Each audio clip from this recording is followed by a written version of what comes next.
சபையில் சபையில் அமர்ந்திருக்கும் அனைத்து உறவுகளுக்கும் என் நெஞ்சார்ந்த நன்றியை தெரிவித்துக் கொள்கிறேன். இந்த தலைமை பொறுப்பை ஏற்க சொல்லி சம்பத் அண்ணன் தான் எனக்கு ரொம்ப தூண்டுதலாக இருந்தார். அவருக்கு ஒரு நன்றியை தெரிவிச்சுக்கிறேன். நான் இந்த 11வது ஆண்டு துவக்க விழாவை சிறப்பாக நடத்தி கொடுக்கறதுக்காக இந்த சம்பத் அண்ணன் எடுத்திருந்த முயற்சி எல்லாம் பார்க்கும்போது எனக்கு மிகவும் சந்தோஷமாக இருந்தது. அதே விஷயம் இதை கொஞ்சம் நேரம் தவறாமல் நடத்தினா இன்னும் பெருமையாக இருக்கும்னு எதிர்பார்க்குறேன். அண்ணன் இந்த வயதிலும் அயராத உழைப்புக்கு நன்றியை தெரிவித்துக் கொள்கிறேன். சபையில் உள்ள அனைவருக்கும் நன்றியை தெரிவித்துக் கொள்கிறேன். நன்றி. நன்றி நீனா. முன்னிலையாக இருக்கக்கூடிய ராஜாங்க நீனா அவர்கள். ராபா ஆதரித்து நம் நேசத்தில் இடம் பிடித்த மாமன்னர் திருமலை நாயக்கரின் 442வது பிறந்த தின விழாவிற்கு வந்திருக்கும் நம் இன பந்துக்கள் அனைவருக்கும் கோடான கோடி நன்றி தெரிவித்து நம்முடைய நாயுடு சேவா சங்கம் மென்மேலும் வளர வாழ்த்துக்களோடு விடைபெறுகிறேன். நன்றி, வணக்கம். சுந்தரராஜன், நிறுவனர் வேதம் கல்வி அறக்கட்டளை, அலங்காநல்லூர். இவர் சிறு அறிமுகம். சுந்தர் ராகவன் நம்முடைய அலங்காநல்லூர் இருப்பாங்க. அவங்க கொஞ்சம் தமிழ்நாடு பூரா ஃபேமஸ்ஸு. இந்த ஜல்லிக்கட்டில் ஒரு டோன் கற்றுவாங்க. டே பிடிக்காதரா ஒரு ஃபேமஸ். அவர் இது வைரலாக இருந்துச்சு. அந்த ஜல்லிக்கட்டினுடைய வர்ணனையாளர் அந்த ஊரினுடைய மிகப்பெரிய குடும்பத்தை சேர்ந்த சுந்தரராகவன் வந்திருக்காங்க. அவரை வருகவர் என்று வரவேற்கிறேன். கதறி அவங்க வந்திருக்காங்க. சுந்தரராகவன் அவர்களை இங்கே உரையாற்றும்படி கேட்கிறேன். இந்த கதலி நீனா அவர்களை வருகிறேன். அருமையான இந்த வேளையிலே நாயுடு சேவா சங்கத்தின் 11 ஆண்டு துவக்க விழாவும் மாமன்னர் திருமலை நாயக்கர் 442வது ஜெயந்தி விழாவிற்கு வருகை தந்திருக்கும் அனைவரையும் நாயுடு சேவா சங்கத்தின் சார்பாகவும் வருகிறவர் என்று உங்களுக்கு முதற்கண் வணக்கத்தை தெரிவித்துக் கொண்டு, இந்த நிகழ்ச்சியில் சிறப்புரை ஆற்ற இருக்கின்ற பேராசிரியர் சீனிவாசன் அவர்களுக்கும் என் முதற்கண் நன்றி இருக்க தெரிந்து இருக்கும். அந்த மனத்தில் ராமத்தை போட்டு தான் என்ன செய்வாங்க, ஜல்லிக்கட்டை நிற்கும். ஆனால் காலப்போக்கில் ஜல்லிக்கட்டு வேறு மாதிரி அரசியல் ரீதியாக போய்கிட்டுருக்கு. ஆனால் அலங்காநல்லூர் ஜல்லிக்கட்டு மட்டும் எந்த காலத்துலையுமே எங்கள் கையை விட்டு போகாமல் இனி எங்களுடைய நாயுடு சமுதாயத்துக்கிட்ட தான் அது இருக்கு என்பதை நான் தெரிவித்துக் கொள்கிறேன். அதே போல் எல்லா ஒரு ஜல்லிக்கட்டும் நம்ம பேராசிரியருக்கு தெரியாத ஒன்றும் இல்லை. பேராசிரியர்கள் எல்லா விஷயத்திலையும் கரைச்சி குடித்தவர். இதோடைய ஆராய்ந்து பார்த்து எல்லா ஜல்லிக்கட்டுமே, ஏன்னா அலங்காநல்லூர் ஜல்லிக்கட்டு நம்ம சமுதாயத்திட்ட இருக்கிறதுனால தான் இதுவரைக்கும் அரசாங்க தடையை தவிர எந்த காலத்தில் குறைஞ்சது எனக்கு விவரம் தெரிஞ்சு எங்கள் அப்பாவுக்கு 99 வயசில் இருந்தார். அந்த காலம் வரைக்கும் ஜல்லிக்கட்டு நடந்துகிட்ருக்கு. ஒரு நாள் ஒரு வருஷம் கூட தடைப்படலை. மித்தவங்க எடுத்து நடத்தியிருந்தா ஏதோ சொந்த சண்டையெல்லாம் ஜல்லிக்கட்டு நின்றே போயிருக்கும். அலங்காநல்லூர் ஜல்லிக்கட்டு மட்டும்தான் அறிவிக்கப்படாத ஜல்லிக்கட்டு.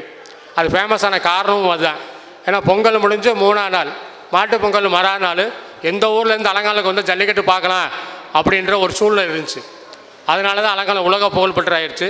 அது நம்ம இனத்துக்கிட்ட ஜல்லிக்கட்டு இருக்கிறனால தான், நம்ம இனத்தை சார்ந்தவங்க நடத்துறதுனால தான் ஜல்லிக்கட்டு என்ன செய்யுது, ஃபேமஸாகவும் தங்கு தடையின்றி இருக்கிறது. இதற்கு நமது மூதியாருக்கு நம்ம நன்றியை சொல்லிக்கொள்ளணும். நம்ம சமுதாயத்தில் எப்படி இருக்கணும், எப்படி செயல்படணும், எந்த மாதிரி விஷயங்களை செய்யணும் அப்படின்றத இனி பின் பேசுகிறவங்க ரொம்ப தெளிவாக சிரிப்பாங்க. இந்த நிகழ்ச்சி, இந்த சங்கத்தை 11 வருஷமாக திறம்பட எந்த உடைய தொய்வு இல்லாமல் நடத்துகிற சம்பத் நைனா அவர்களுக்கு நன்றியை தெரிவித்துக் கொண்டு விடைபெறுகிறேன். நன்றி, வணக்கம். நன்றி நீனா. அடுத்தபடியாக இங்கே வரவேற்புரை ஆற்றுவதற்கு முன்பாக சில நண்பர்களை, சகோதரர்களை, உறவினர்களை அறிமுகப்படுத்தவில்லை, பெருமை அடைகிறோம். அந்த வகையில் எங்களுடைய சமூகத்துடைய பிஸ்னஸ் விஷயத்திலையும் பொருளாதார ரீதியிலையுமே மிகப்பெரிய ஒரு இலக்கை நோக்கி நகர்ந்து கொண்டிருக்கக்கூடிய என்னுடைய இனிய சகோதரர் சஞ்சய் அவர்களை வாழ்த்துறைக்கு அழைக்கிறேன்.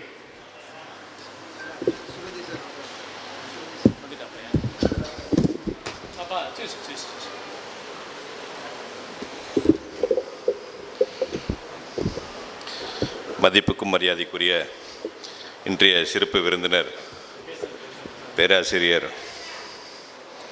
சீனிவாசன் ஐயா அவர்களே, இன்றைய கூட்டத்தை சிறந்த முறையில் ஏற்பாடு செய்துள்ள நைனா சம்பத் அவர்களே, அனைத்து ஊரவர்களே, நண்பர்களே, அனைவருக்கும் இனிய காலை வணக்கம். இந்த 11th நாடு சேவா சங்கம் சார்பாக ஒரு 15 நாளைக்கு முன்னாடி சம்பத் நைனா என் ஆஃபீஸ்க்கு வந்திருந்தாங்க. அப்போ இது சம்மந்தமாக நைனா இது வரைக்கும் நான் கேள்விப்பட்டதில்லை. இங்கே நைனா தான் 11-10 வருஷமாக போயிட்டுருக்கார். அவர் ஒரு ஏடிஎஸ்பி. இது கண்டிப்பாக இது என்ன பண்ணுறீங்க நைனா அப்படின்னு கேட்கும்போது எங்கள் தகப்பனார் என்ன சொன்னார், இது ஒரு ஒன் மேன் ஆர்மியாக இவர் வந்து சம்பத் சார் நைனா ரொம்ப அழகாக கொண்டு போயிட்டுருக்காரு, நீ அவசியம் வந்து பார்க்கணும் தம்பின்னாரு. இங்கே வந்ததுக்கப்புறம் தான் தெரியுது அவரோட முயற்சி எந்த அளவுக்கு அடுத்த கட்டத்துக்கு கொண்டு போயிட்டுருக்குன்றது. தனிமரம் தோப்பாகாதுன்றது சொல்லுக்கு ஏற்றபால் இருக்கும்னு நினச்சேன். கடைசியில் பார்த்தா தோப்பே இங்கே வந்து நிற்கிது. அதுக்கேற்ற மாதிரி ஒரு அழகான கூட்டம். இந்த கூட்டத்தை கூட்டிய அனைத்து நல்ல உள்ளவங்களுக்கும் வாழ்த்துக்களையும் நன்றிகளும் தெரிவித்துக் கொள்கிறேன். நான் பொறியாளர் சஞ்சய். நான் தொழில் கட்டுமான தொழில் மதிப்பீட்டாளர். நான் மதுரை சங்கம் பொறியாளர் சங்கம் தலைவராக இருக்கேன். இது போக மதிப்பீட்டாளர் சங்கம் டைரக்டராக இருக்கேன். என்னோடய அலுவலகம் மதுரை மற்றும் சென்னை. பெரும்பாலும் இந்த மாதிரி விழாக்களுக்கு நான் கலந்துக்கிறதில்ல. வந்தோடனே எனக்கு இந்த இது ரொம்ப சர்ப்ரைஸ்டாக இருந்தது. இனிமேல் நம்ம உறவுகளுக்கு நிறையா பண்ணணுன்றதுக்காக நிறைய விஷயங்கள் பண்ணணும்னு அன்றைக்கி பேசிகிட்டு இருக்கும்போது நைனா ரொம்ப நிறையா நல்ல விஷயங்கள் நீங்கள் மேடைக்கு வரும்போது தெரிய வரும். அதுக்கேற்ற மாதிரி நீங்கள் இங்கே சப்போர்ட் பண்ணுங்கள், நல்லபடியாக இருக்கும்ன்றது சொன்னார். இந்த நேரத்தில் அது நல்லபடியாக நான் செஞ்சு கொடுப்பேன்ற ஒரு உறுதியை நான் நைனாக்கு இந்த நேரத்தில் நான் தெரிவித்துக் கொள்கிறேன். இதில் ரொம்ப முக்கியமாக நான் மதுரை கட்டுமானார் சங்கம் தலைவராக இருக்கும்போது வைகை ஆற்றில் நான் ஒரு படிக்கட்டு வேணும்னு சொல்லி கலெக்டர் கேட்டாங்க. உடனே 55 லட்ச ரூபா சங்க பணம் எடுத்து என் தலைவர் இப்போ தலைமையில் அங்கே ஒரு படிக்கட்டு அமைச்சு 60 நாளில் படிக்கட்டை கட்டி கொடுத்து, நான் விஐபி என்ட்ரன்ஸ்க்கு மட்டும் நீங்கள் வச்சுருக்கீங்க, பொதுமக்கள் எந்த வழியாக வருவாங்கன்னு சொல்லி அவங்களுக்காக 2 படிக்கட்டு அமைச்சு கொடுத்து எல்லா பொதுமக்களும் இந்த தடவை அந்த வழியாக தான் இறங்கினாங்க. எதுக்காகனா நம்ம வந்து அந்த மாதிரி வாரிசில் வந்து வந்தவங்க இந்த வேலையெல்லாம் நம்ம பார்க்கணுன்றதுக்காக தான் நான் இந்த வேலையெல்லாம் எடுத்து செய்கிறேன். ஸோ இன்னும் அடுத்த கட்டமாக நம்மளுக்கு என்னென்ன தேவைகள் இருக்கோ, கல்வி பொருளாதாரம் இன்னும் உயர்றதுக்கு என்னெல்லாம் தேவையோ இந்த நாயுடு சேவா சங்கம் மூலமாக என் முக்கியமான விஷயங்களை செய்வதற்கு துணையாக நிற்பேன் என்று உறுதியளித்து இதை வளர்க்க வேண்டும், அடுத்த கட்டத்துக்கு கொண்டு செல்ல வேண்டும். இன்னும் ஐயா இதை காட்டிலையும் நம்ம நாயுடு வரலாறை பற்றி ரொம்ப அழகாக சொல்லுவார். அதை நல்லா ரசித்து கேட்கலாம். ஏன்னா அவ்வளோ அழகாக இன்ஃபர்மேஷன் கொடுப்பாங்க. ஸோ அவர் பேச்சை கேட்ப ஆவலோடு காத்துக்கொண்டு என் நன்றி நிறைவேற்றிக் கொள்கிறேன். நன்றி, வணக்கம். இனிய சகோதரர் எப்பயுமே நிகழ்ச்சி ஆரம்பிக்கிறதுக்கு அரை மணி நேரம் முன்னாடி வந்துடுவார். இன்றைக்கி கொஞ்சம் காலதாமதம். கீழே தான் நிகழ்ச்சியானது நடந்து கொண்டு இருந்தது. இங்கே கீழே ரெனோவேட் பண்ணிக்கிட்டு இருக்காங்க. அதனால் மேலே ஏற்பாடு செய்யணும்னு சொன்னாங்க. கண்டிப்பாக செஞ்சோம். இன்றைக்கி வந்திருக்கிறதுக்கு மூர்த்தம் காரணம், அவங்க வரல இவங்க இல்லை, சூழ்நிலை காரணம். அதை ஏற்றுக்கொண்டு நிகழ்வினுடைய நிறைவில் முழு அரங்கமாக நிரம்பி வழியும். அது நம்பிக்கை நமக்கு ரொம்ப உண்டு. அந்த வகையில் இங்கே முன்னிலை வைக்கக்கூடிய எனது இனிய சகோதரர் ஜி சுருதி ரமேஷ் நைனா அவர்களை அழைக்கிறேன்.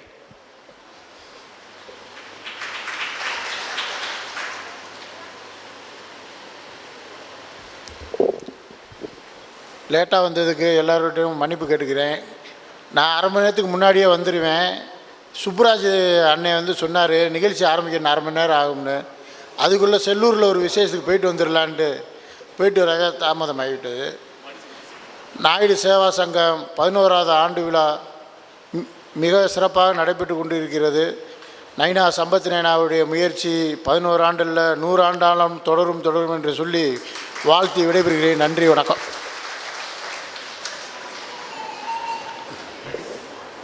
இங்கே வந்திருக்கக்கூடிய ஜெகதீசன் நைனா உரையாற்ற போகணும். டாக்டர் சிட்டிபாபு நைனா கீழே வந்துக்கிட்டு இருக்காங்க, ஃபோன் பண்ணாங்க. நம்ம கார்ட்லெஸ் ஃபோன் இருக்குது. நம்ம சென்றாய பெருமாள் காவல்துறை கண்காணிப்பாளர் ஓய்வு சென்னையில் இருந்தாங்க. அவங்க பல்வேறு விஷயங்களில் பிரபலியம் இருந்திருந்தால் கூட ஆட்டோ சங்கர் விஷயம், ஜெயலலிதா, இப்படி ஒரு 7 பிரபலியங்களை கைது செய்த ஒரு பிரபலியம் இவர். அந்த வகையில் அவரை இங்கே வரவேற்று உரையாற்றும்படி கேட்டுக்கொள்கிறேன். அந்த ஃபோன் கூட நாள் விழாவிற்கு வந்திருக்கும் நம்ம இன சொந்தங்கள் அனைவருக்கும் வருகை வணங்கி என்னுடைய உரையை ஆரம்பிக்கிறேன். பேராசிரியர் எல்லாம் இருக்கும்போது நாமெல்லாம் பேசக்கூடாது, அவருடைய பேச்சை கேட்பதற்காக நாம் எல்லோரும் இங்கே அமர்ந்திருக்கிறோம். விடுதலை புலிகள் பற்றியெல்லாம் பேசுகிறார்கள். நாங்கள் 82 விடுதலை புலி பிரபாகரன் 82 முதல் ஆளாக விசாரித்தது நான் தான். 10 பேர் தான் அவருடைய யூனிட்டுக்கு.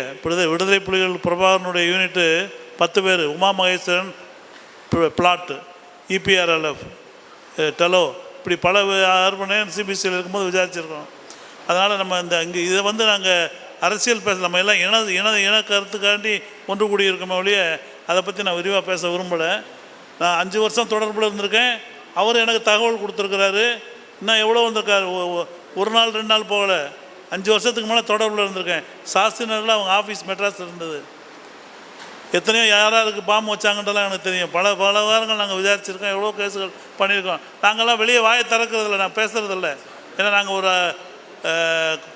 காவல்துறையில் கண்ணியமாக இருந்துட்டு வந்திருக்கோம். நாங்கள் அனாவசியமாக பேசக்கூடாது, விசாரித்த கேஸை பற்றியும் வெளியே பேசக்கூடாது.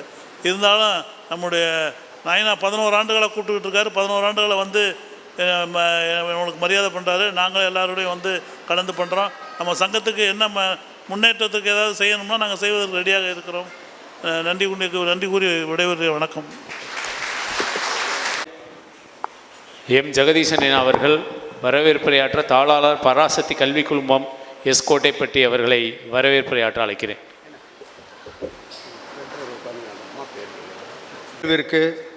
தலைமை பொறுப்பேற்று சிறப்புடன் இந்த நிகழ்வை நடத்தி கொண்டிருக்கின்ற விஎல் ப்ரமோட்டர்ஸ் நிறுவனர் என்ஜினியர் திரு விஜயகுமார் அவர்களை இந்த நிகழ்வின் தலைமை பொறுப்பை ஏற்று நடத்துமாறு நாங்கள் வேண்டிய பொழுது வழக்கம்போல் இன்முகத்துடன் அதை ஏற்று இங்கே வருகை புரிந்திருக்கிறார்கள். அவர்களை நாம் விழா குழுவினர் சார்பில் வருகவென வரவேற்று மகிழ்கின்றோம். இந்த நிகழ்வின் சிறப்பு நாயுடு சேவா சங்கம் 11வது ஆண்டு துவக்க விழா மற்றும் மாமன்னர் திருமலை நாயக்கர் அவர்களது 442வது ஜெயந்தி விழா. இந்த விழாவிற்கு வருகை புரிந்து விழா பேருரை நிகழ்த்துவதற்காக சாத்தூர் ராமசாமி நாயுடு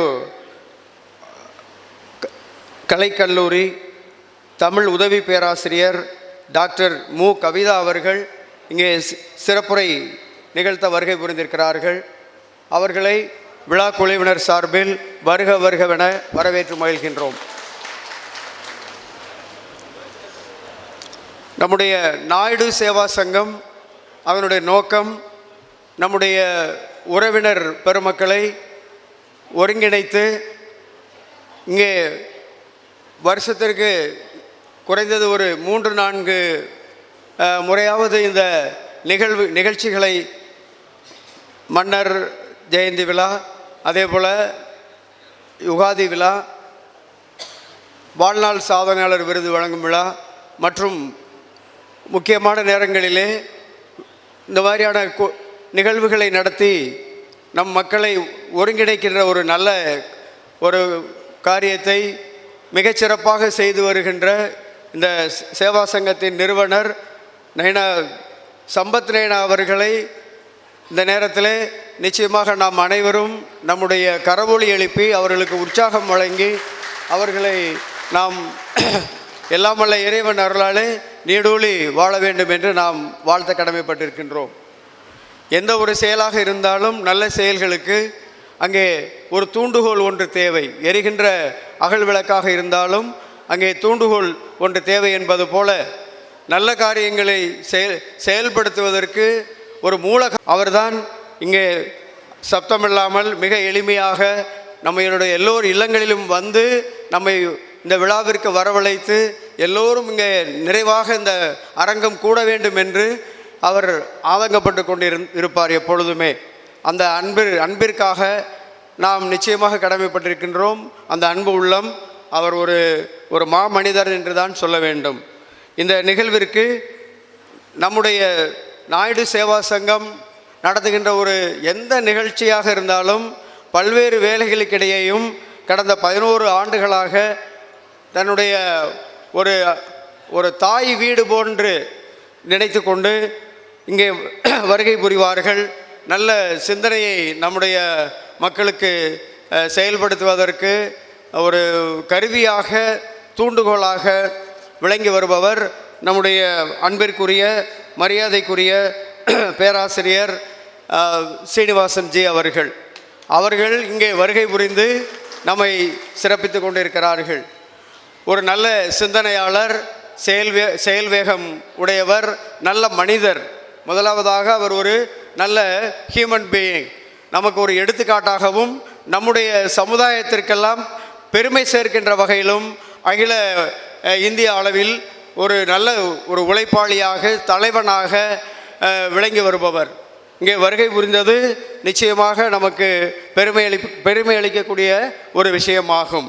அவர்கள் இங்கே பல்வேறு வேலைகளுக்கிடையே இங்கே வருகை புரிந்து நமக்கு சிறப்புரையாற்ற இருக்கின்றார்கள். அவர்களை உங்கள் அனைவர் சார்பிலும் வருக வருகவென வரவேற்று மகிழ்கின்றோம். மன்னர் விழா மட்டுமல்ல, நம்முடைய சமுதாய மக்களுக்கு சேவை செய்யக்கூடிய ஒரு மாமனிதராக அன்பு சகோதரர் ஜி சுருதி ரமேஷ் அவர்கள் விளங்கி வருகின்றார்கள். ஆரப்பாளையம் பகுதியிலே அப்படி என்றால் சுருதி ரமேஷ் மன்னர் விழா நூற்றுக்கணக்கான ஆயிரக்கணக்கான மக்களுக்கு உணவு வழங்கி விருந்தோம்பல் செய்து சேலை, வேஷ்டி மற்றும் உடைகள், இன்னும் பல சமுதாய நலப்பணிகள் அத்துணையும் வழங்கி வந்து ஒரு கொடைவள்ளலாக காட்சியளிப்பவர் அருமை சகோதரர் திரு சுருதி ரமேஷ் அவர்கள். இது போன்ற விழாக்களில் நாம் அவர்களை அங்கீகரித்து அவர்களுடைய அந்த சேவையை மனதார பாராட்டும் பொழுது நிச்சயமாக அவர்களுக்கு இன்னும் அந்த சேவையானது விரிவாக்கம் செய்யப்பட வாய்ப்பு இருக்கிறது. அவர்களுடைய சேவை இன்னும் நிறைய பேருக்கு தேவை என்று கூறி இந்த நிகழ்வில் கலந்து கொண்டு சிறப்பு சேர்த்து கொண்டிருக்கின்ற அன்பு சகோதரர் திரு சுருதி ரமேஷ், மாநில பொதுச் செயலாளர், தமிழக நாயுடு மகாஜன சங்கம் அவர்களை அன்போடு உங்கள் அனைவர் சார்பிலும் வருக வருகவென வரவேற்று மகிழ்கின்றோம். இந்த இனிய நிகழ்விற்கு பெருமை சேர்க்கின்ற மற்றொரு மாமனிதர் தொழிலதிபர் அன்பு சகோதரர் திரு சஞ்சய் அவர்கள். அவர் உரை நிகழ்த்தும் பொழுது சுருக்கமாக பேசினாலும் நம்ம எல்லாம் ஈர்க்கின்ற வகையிலே தொழில் முனைவோராக, ஒரு என்டர்பிரானராக காட்சியளித்து கொண்டிருப்பவர். அவர்கள் பில்டர்ஸ் அசோசியேஷனுடைய முக்கிய பொறுப்பிலே, தலைவர் பொறுப்பிலே இருக்கின்றார்கள். அவர்களை நாம் பயன்படுத்தி கொள்ள வேண்டும். இது போன்ற விழாக்களில் மேடைகளில் இருப்பவர்கள் மட்டும் தலைவர்கள் அல்ல, இங்கே அமர்ந்திருக்கின்ற அத்தனை பேருமே தலைவர்கள் தான். ஏனென்றால் நம்ம அந்த ஜீன்லேருந்து வந்திருக்கிறோம். நாம் ஆண்ட பரம்பரை மட்டுமல்ல, ஆண்டு கொண்டிருக்கின்ற பரம்பரை தான். எல்லோருடைய மனங்களிலும் நாம் ஆண்டு கொண்டிருக்கின்றோம். எஸ், நாம் எல்லோருடைய மனதையும் இடம் பிடித்த ஒரு சாத்வீகமான ஒரு இனத்திற்கு சொந்தக்காரர்கள். எல்லோருக்குமே நம்முடைய தெலுங்கர்கள், நாயுடு, ரெட்டியார், தெலுங்கு பேசுகின்ற அத்தனை பேரையுமே என்ன மாதிரியாக நினைக்கிறார்கள் என்றால் ஒரு அமைதியான, ஒரு குடியானவன் அப்படின்னு சொல்லுவான். நம்மளை எல்லோருமே ஏற்றுக்கொள்வார்கள். காரணம் நம்முடைய விசுவாசம், உழைப்பு, நேர்மை. இந்த குணநலனுக்காக நாம் அத்துணை சமுதாய மக்களிடமும் நன்மதிப்பை பெற்ற ஒரு இனத்தை சார்ந்தவர்கள். ஆகவே தான் அடிக்கடி சொல்வோம், இங்கே எல்லாருக்கும் மேடையில் இடம் இருக்காது, அதற்காக தான் கீழே இடம் ஒதுக்கப்பட்டிருக்கு. எல்லோருமே தலைவர்கள் தான். நம்மகிட்ட இருக்கிற ஒரே ஒரு சின்ன ஒரு குறைபாடுன்னு சொல்ல முடியாது. அந்த ஒரு சரி செய்ய வேண்டிய விஷயம், நம்ம உடனே உணர்ச்சி வசப்பட்டுருவோம். யாராவது நம்மளை வந்தேரின்னு சொன்ன உடனே ரொம்ப உணர்ச்சி வசப்படுறோம். அது வேணும், ஆனால் அதை நம்ம செயலில் நம்ம காட்டணும். நமக்கு அந்த உணர்வை ஏற்படுத்தி விட்டவரை நம்ம பாராட்டணும். ஒருத்தர் வந்தேரின்னு நம்ம சொல்லும் பொழுதே நமக்கு ஒற்றுமை உணர்வு ஏற்படுத்தப்பட்டிருக்கிறது. அந்த வகையில் நம்முடைய செயல்பாட்டிலே நாம் அதை செயல்படுத்தி நம்முடைய மக்களை, அடுத்த சந்ததியினரை உயர்த்துகின்ற வகையில் தொழிலாக இருக்கட்டும், கல்வி அறிவாக இருக்கட்டும், அவர்களுக்கின்ற நற்பண்புகளை வளர்க்கின்ற விஷயங்களாக இருக்கட்டும், அதை நோக்கி எடுத்து செல்ல வேண்டும். அதுதான் நம்முடைய நாயுடு சேவா சங்கத்தினுடைய நோக்கமாகவும் இருக்கிறது என்பதை இந்த நேரத்தில் பணிவோடு சொல்லிக்கொள்ள விரும்புகின்றேன். இந்த இனிய நிகழ்விற்கு வருகை தந்து மேடையிலே சிறப்பு சேர்த்து கொண்டிருக்கின்ற திரு ராஜாங்கம் அவர்கள் முன்னிலை உரை நிகழ்த்தி ஆர்கே ப்ரமோட்டர்ஸ் திரு ராஜாங்கம் அவர்கள் வருகை புரிந்திருக்கிறார்கள். அன்பு சகோதரர் அவர்களை வருக வருகவென வரவேற்று மகிழ்கின்றோம். இந்த இனிய நிகழ்விலே அலங்காநல்லூர் வேதம் கல்வி அறக்கட்டளையினுடைய நிறுவனர் ஜே சுந்தரராஜன் நயனா அவர்கள் வருகை புரிந்திருக்கிறார்கள். மிக ஒரு பாரம்பரியமிக்க ஒரு குடும்பத்தைச் சேர்ந்தவர், ஒரு பண்பாளர், ஒரு தொழிலதிபர்.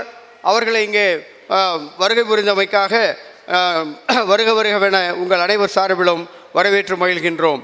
சென்றாய பெருமாள் நயனா மூத்த உறுப்பினர், இந்த சங்கத்தினுடைய ஒரு ஆலோசகர், மிகப்பெரிய காவல்துறையினுடைய கண்காணிப்பாளராக மிக நீண்ட காலம் பணிபுரிந்து 80 வயதை தாண்டினாலும் எங்களுக்கெல்லாம் ஒரு இளைஞராக காட்சி தந்து இங்கே வருகை புரிந்து நம்மை சிறப்பு செய்து கொண்டிருக்கிறார்கள். திரு சென்றாய பெருமாள் நயனா அவர்களை அன்போடு அனைவர் சார்பிலும் வருக வருகவென வரவேற்று மகிழ்கின்றோம். ராஜகோபாலன்பட்டி நாயுடு சமூக நல சங்கத்தினுடைய பொறுப்பாளர், ராணிமங்கம்மாள் பள்ளியினுடைய தாளாளர் திருமிகு வெங்கட்ராமானுஜம் நயனா அவர்கள் வருகை புரிந்திருக்கிறார்கள். அவர்களை அன்போடு வரவேற்க கடமைப்பட்டிருக்கின்றோம்.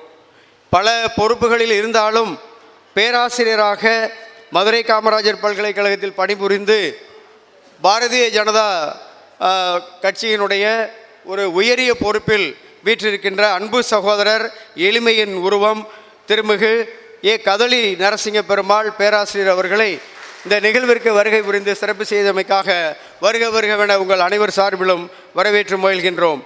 அவரும் அப்படித்தான், பேராசிரியர் போலவே, பேராசிரியர் சீனிவாசன்ஜி போலவே நம்முடைய நாயுடு சேவா சங்கத்தினுடைய அத்துணை நல்ல நிகழ்வுகளிலும் பங்கெடுத்து தொழில் முனைவோர்களை நிறைய பேரை நம் சமுதாயத்திற்கு கொடுத்தவர்கள் திரு கதலி நரசிங்க பெருமாள் அவர்கள். அவர்களை நாம் இன்னும் நன்றாக நாம் பயன்படுத்த கடமைப்பட்டிருக்கின்றோம். அவர்கள் இங்கே வருகை புரிந்திருக்கிறார்கள். பல நிகழ்வுகள் இருந்தாலும் இங்கே வருகை புரிந்து சிறப்பு செய்து கொண்டிருக்கிறார்கள். அவர்களை மீண்டும் வருக வருகவென அனைவர் சார்பிலும் வரவேற்று மகிழ்கின்றோம். சீஃப் மார்க்கெட்டிங் ஆஃபீஸர் நியூட்ரியம் மானாமதுரை, அவர் ஒரு சயின்டிஸ்ட் என்று தான் சொல்ல வேண்டும், திரு செல்வராஜ் அவர்கள், சகோதரர் செல்வராஜ் அவர்கள். அவர்களை நாம் பயன்படுத்தினால் நிறைய ஐடியாஸ், நிறைய நல்ல தொழில் முனைவோர்களை உருவாக்குகின்ற ஒரு சிற்பி அவர்கள். இந்த கூட்டம் நிறைவு பெறும் பொழுது அவர்களை சந்திக்கலாம். செல்வராஜ் அவர்களை வரவேற்று மகிழ்கின்றோம். அன்பு சகோதரி, மத்திய அரசினுடைய வழக்கறிஞர், நோட்டரி பப்ளிக், ஹைகோர்ட் மதுரை அவர்கள், திருமிகு பி தீபா அவர்கள் வழக்குரைஞர் அவர்கள் எல்லா நல்ல நிகழ்வுகளிலும் நம்முடைய சங்க செயல்பாடுகளிலும் ஈடுபாடு கொண்டவர்கள். அன்பு சகோதரி அவர்களை உங்கள் அனைவர் சார்பிலும் வரவேற்று மகிழ்கின்றோம். திரு கே கோகுல் அவர்கள் மத்திய அரசு வழக்குரைஞர், உயர்நீதிமன்றம், அவர்களை அன்பு சகோதரர் அவர்களை அன்போடு வரவேற்று மகிழ்கின்றோம். வாலிபால் செந்தில்குமார் ஒரு நல்ல ஸ்போர்ட்ஸ் மேன். அவர்கள் இங்கே வருகை புரிந்து சிறப்பு செய்து கொண்டிருக்கிறார். அன்பு சகோதரர் அவர்கள் ஓடோடி உதவி செய்யக்கூடிய நம்முடைய சமுதாய இளைஞர் என்று தான் சொல்லணும். இளைஞர், சுறுசுறுப்புள்ள இளைஞர், ஆனால் வயது 50 தாண்டி விட்டது. இருந்தாலும் அவர் இளைஞர் தான், 70 வயசு வரை இளைஞராகவே இருப்பார். அன்போடு வரவேற்று மகிழ்கின்றோம். திருமிகு ஏகே அஜய்குமார் ராகுல் வழக்குரைஞர் அவர்களை உயர்நீதிமன்ற வழக்குரைஞர் அவர்களை அன்போடு வரவேற்று மகிழ்கின்றோம்.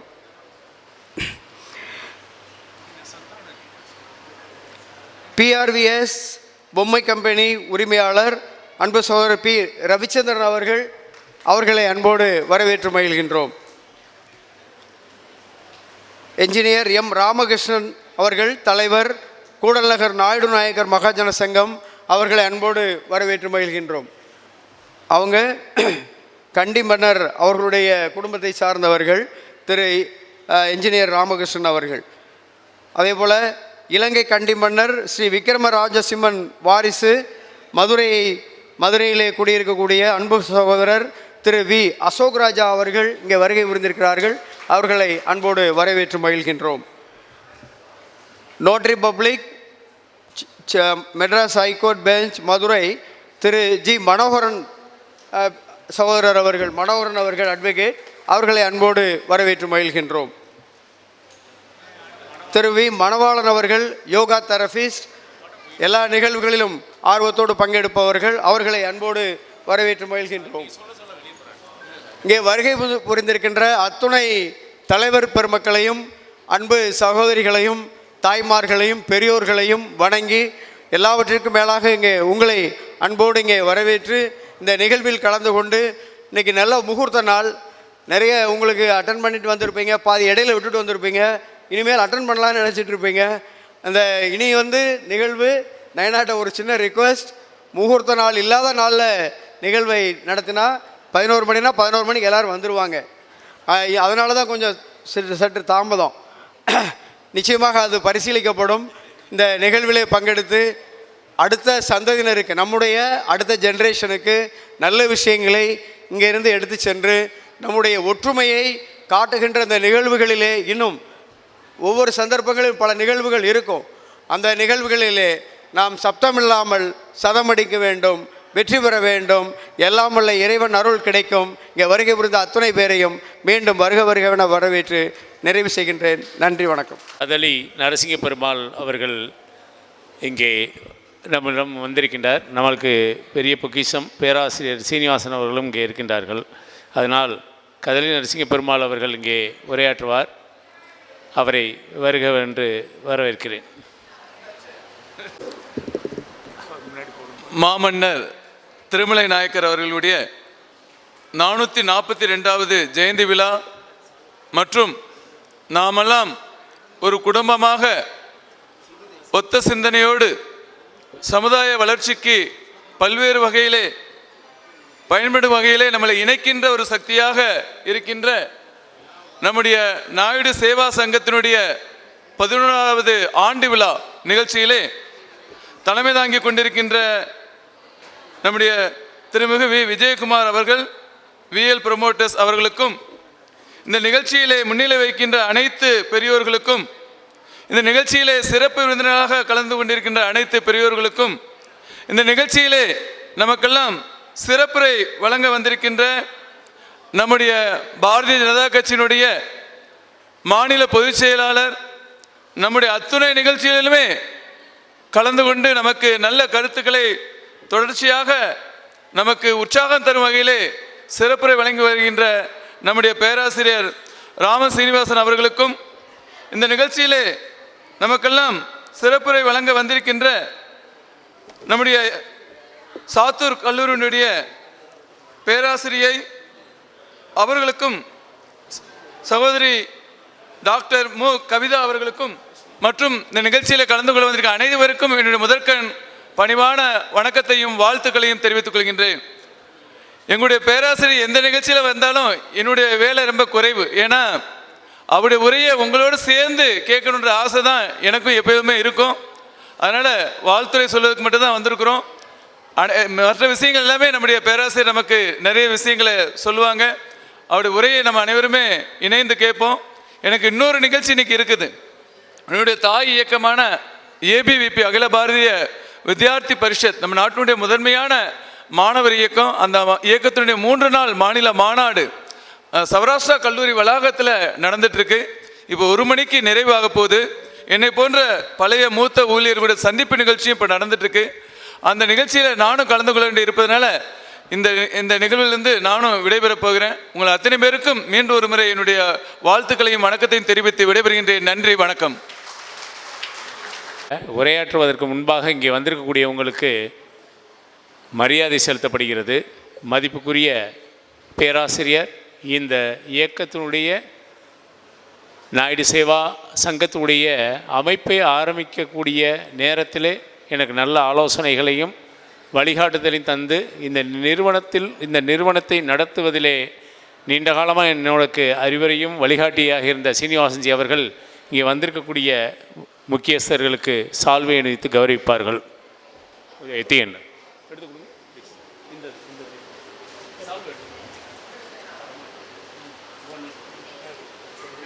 திரு மணவாளா ராபா, திரு மரியாதைக்குரிய சகோதரி கவிதா பேராசிரியர் அவர்களுக்கு இங்கு பொன்னாடை போர்த்தப்படுகிறது.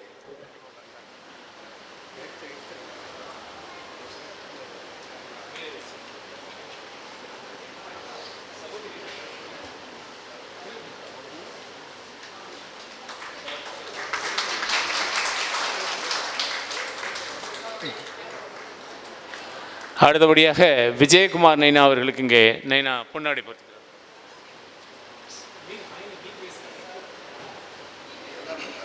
கொண்டு போய் நைனா சஞ்சய் நைனா அவர்களுக்கு இங்கே பொன்னாடை போர்த்துகிறார் பேராசிரியர் அவர்கள். பிருஞ்சிபா ஜெகதீசன் நைனா அவர்களுக்கு இங்கே பொன்னாடை போர்த்தப்படுகிறது. சரிண்ணா.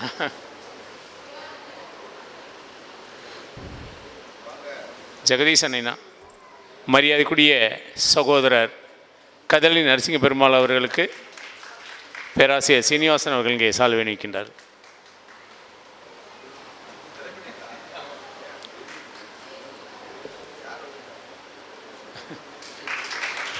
சுருதி ரமேஷ் நைனா அவர்களுக்கு இங்கே பொன்னாடை போர்த்தப்படுகிறது. வா எத்திபா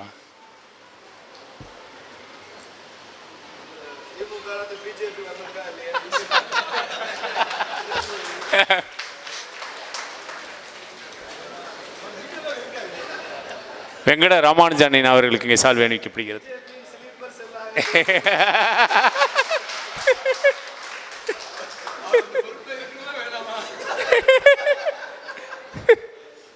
அந்த உள்ள நைனா மரியாதைக்குரிய எஸ்பி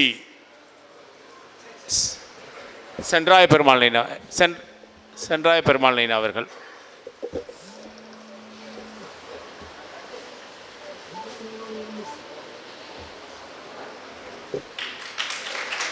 மதிப்புக்குரிய ராஜாங்கம் நைனா அவர்கள் இந்தப்பா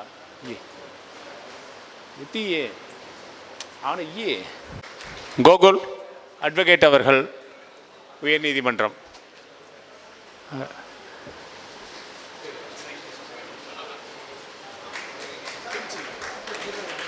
கோகுல் சார் வேமா அவங்க ராகுல் தீபா ஜி அசோக் ராஜா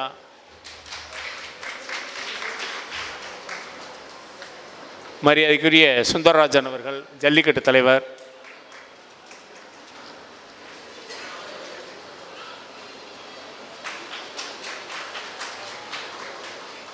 கண்டி கடைசி மன்னர் அசோக்ராஜா அவர்கள் மன்னர் என்று சொல்கிறார்கள்.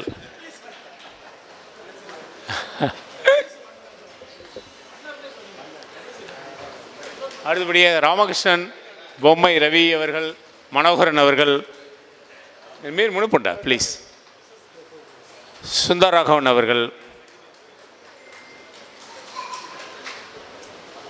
போக எத்தனை இருக்குன்னா போக எத்தனை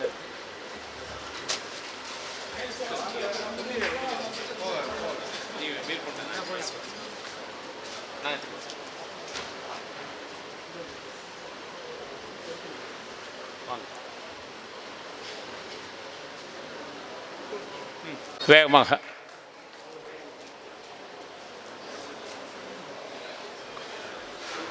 பொம்மை ரவிச்சந்திரன்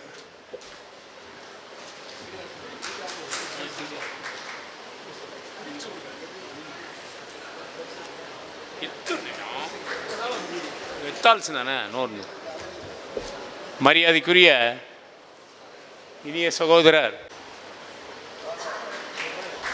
நைனா மரியாதைக்குரிய எங்கள் சந்தானம் நைனா கூடுதல் எஸ்பி அவர்கள்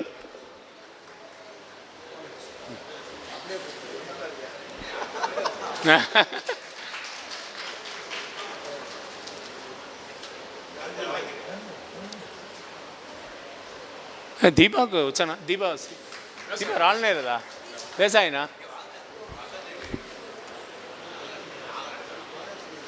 பேராசிரியர் சந்தானம் நீனா அவர்களுக்கு இங்கே சால்வை அணிவிக்கப்படுகிறது. எஸ்பி அவர்கள் கூடுதல்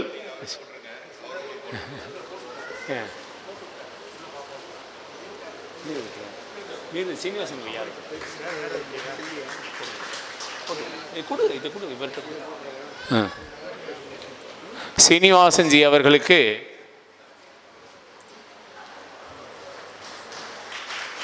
நம்மளுடைய நாயுடு சேவா சங்கத்தின் சார்பிலே ஜெகதீசன் அவர்கள் இங்கே பொன்னாடி போர்த்துகிறார்கள்.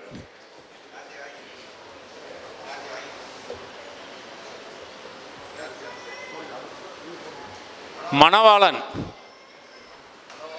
யோகா தெரபிஸ்ட் ஏதாவது பொறுப்பும் சேர்த்து கொடுங்கன்றதுக்காக நிற்கிறார். நாயுடு சேவா சங்கத்தின் சார்பிலே இங்கே ஜெகதீசன் அவர்கள் பொன்னாடி போர்த்துகிறார்கள்.